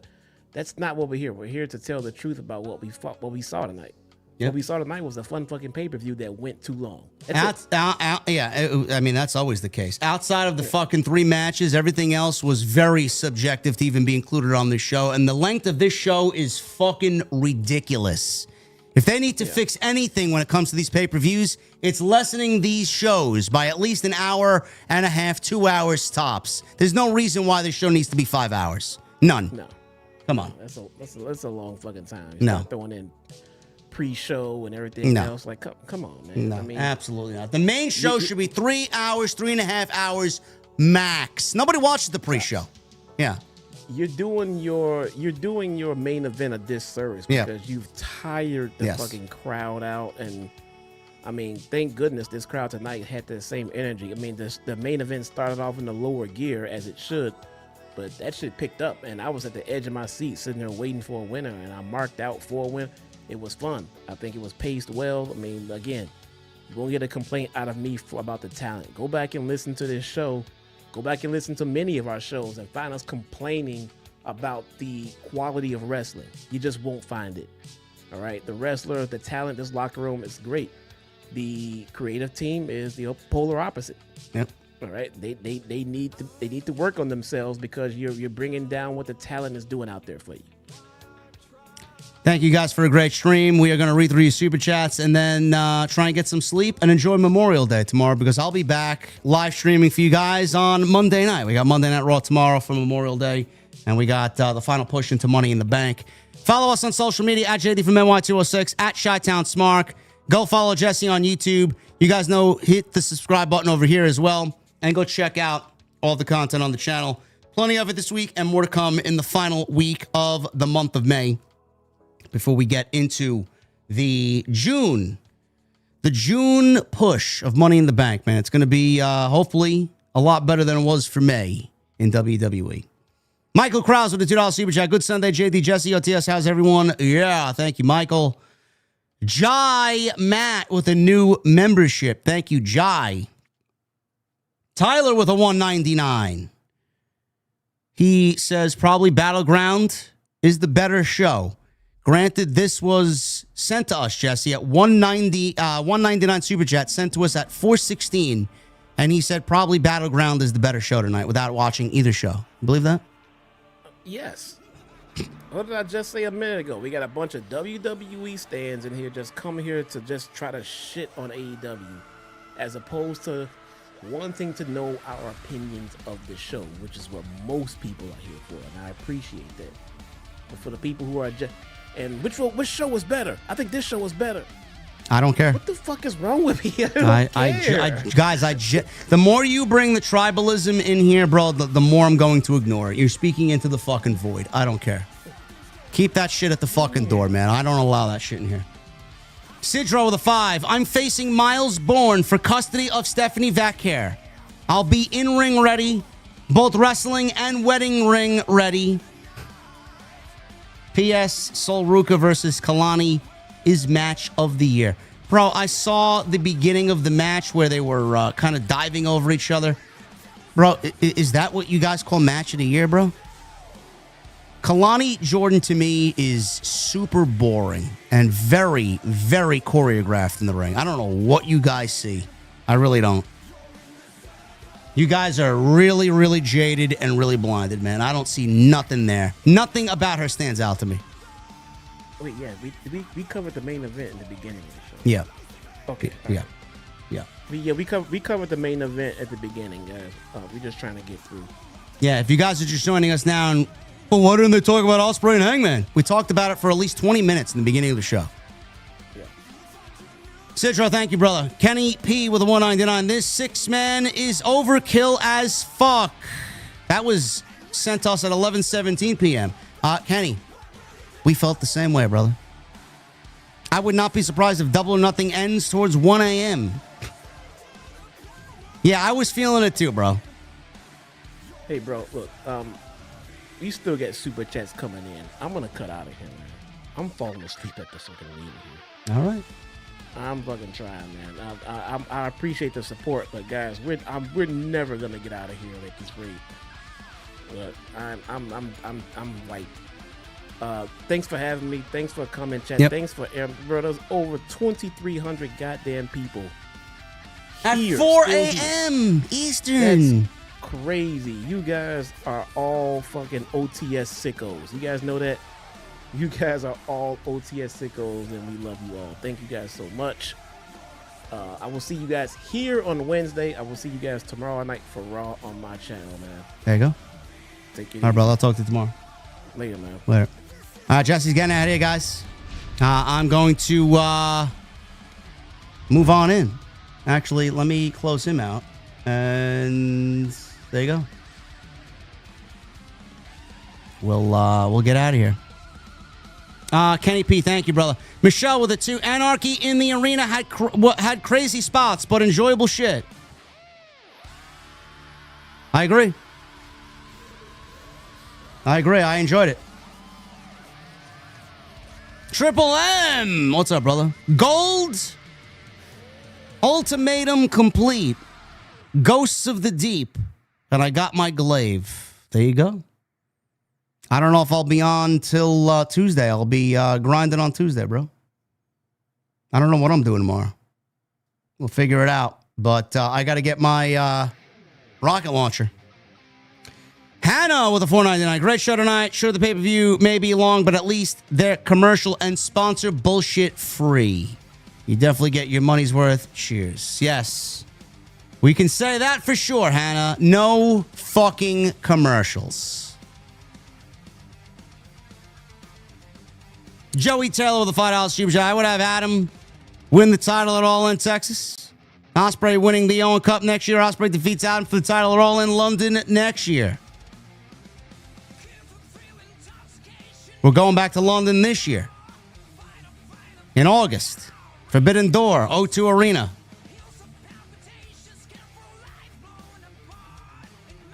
Sidro with a 2. Worst pub is named The Fiddle. It's a violin.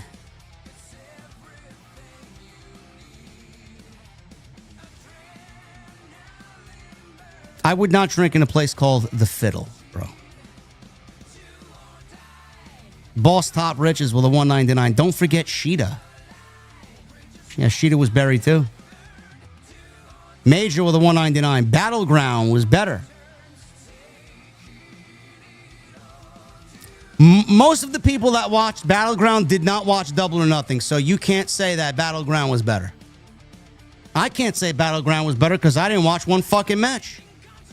But why is everybody saying Battleground was better when more than likely a good portion of you did not even watch Double or Nothing tonight? Jake, $2 super chat. Mercedes Hogan cares about Mercedes Hogan. Brother. Dude. Jack. Bodie McBoatface with a $10 super chat. JD, the answer to your question about who is next to fight either Mercedes or Toni after All In will be solved in another tournament. That's what AEW uses to create stakes instead of telling any bit of story. Bodie McBoatface, comment of the night, brother. You are absolutely 100% correct.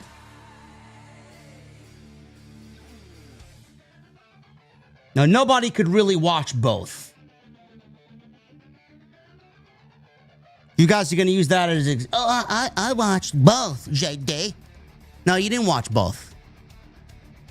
You can't watch both and be in sync with both at the same time. You can't. Jake with a $2 super chat ×2. Toni is geeked up. Find his pupils tonight. I did lots of cocaine. I need a wrestling company. Sol Ruka probably had the best match tonight. Maybe. I didn't watch it.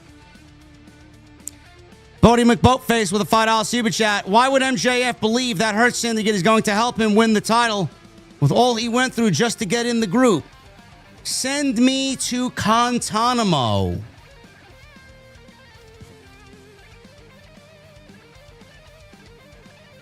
Bro, MJF, that knife in the back of Bobby Lashley is coming. Havili with 5 months. It's my 20-year anniversary of John Cena's release. You Can't See Me album. Did neither of you buy it? Thought of it and favorite songs. Thanks, guys. I have not a fucking clue, Havili, what is on that album, bro. Have I listened to it? No. Do I own it? No. I do not. Gold Standard with a 10 in Super Chat. Carmelo Hayes won the TKA Championship. That was the best moment for any wrestling promotion tonight. Carmelo Hayes. You mean Trick Williams won the TNA Championship tonight from Joe Hendry. You got them mixed up, bro. I get you don't watch WWE, bro, but let's start getting our facts right. Moné is auditioning to go back to WWE. She will be back in WWE before her career is over. Havili with a 50. Thank you, brother. Shout out from Brisbane, Australia. Favorite blood and guts matches. JD, in what year should the Braves had won the World Series? 96. If the Motor City Machine Guns didn't go to WWE, would they face the Young Bucks last year at All In instead of FTR? I don't think so. I think it was always meant to be Bucks and FTR. Favorite blood and guts match? I couldn't tell you, bro. I couldn't tell you. None of them really stick out to me. Last year's was, I would say either 22 or 23. Gold standard with a 5. WWE should buy New Japan Pro Wrestling. I think that is something we could very well see by 2026, 2027. Havili with a 5. With Evolution 2 finally being announced, what is the possibility of Stephanie Vaquer versus Io Sky or Tiffany Stratton in a champion versus champion match? It is very likely. I could see Io versus Stephanie, Io versus Rhea. I could absolutely see it. But Stephanie Vaquer is absolutely going to be part of that show. They should have played Natural Born Killers by Ice Cube and Dr. Dre, says Savili. That would have been great. Jake with a 2. Fucking hate AEW. They got so much potential wasted. I could see why people are upset at AEW. KW with a $10 super chat. Do you guys think Tony wants Mercedes to beat Jade's TBS title record for how many days held? Moné is definitely close to beating Jade. Bro, she's winning the title at All In and no use for the TBS title. Mercedes won't have any use for it. She'll probably vacate it and somebody else will win it. Mark of Kane with 31 months. I know you guys have been working on the audio. Jesse still comes in too low sometimes. I can't turn it up because when JD talks, it becomes too loud. Mark of Kane, Jesse is fine. Jesse got a new microphone. He's got the same microphone as me, and we tested it for 2 weeks now. He sounds better than he has any other time he's been on the show. It's 3 o'clock in the fucking morning, 4 o'clock in the morning, bro. We're tired. He sounds fine. Abyss, go to bed, y'all, with a $9.99. Oh, I am. Hopefully. Scott C with a $1.99. AEW in the UK main event started at 5:30 a.m. Good night, bro. And the Hollywood Bug Hunter, Nate TV with 34 months. Great show tonight. The only thing more I could ask for is a shorter show and a story. Also, JD, list 10 matches you would have played during Anarchy. 10 matches or 10 songs? Bro, I'll take a rain check. Go look at my OTS banger playlist, man. It's all on there. Guys, I'm getting out of here, man. I am fucking exhausted. I am going on 3 hours streaming. My thoughts on Double or Nothing, man. I am going to bed. And you guys should go enjoy your Memorial Day tomorrow, man. Or tonight. Today. Thank you guys for a great stream. I appreciate everybody hanging out with me tonight. Follow me on social media at JDfromNY206, Twitter, Instagram, TikTok, and Cameo. Hit that subscribe button down below. Leave me a comment. Continue to hit that thumbs up and go check out all the content on the channel. Plenty of it, guys. I'll be back live with you on Monday night for Monday Night Raw. See you guys later.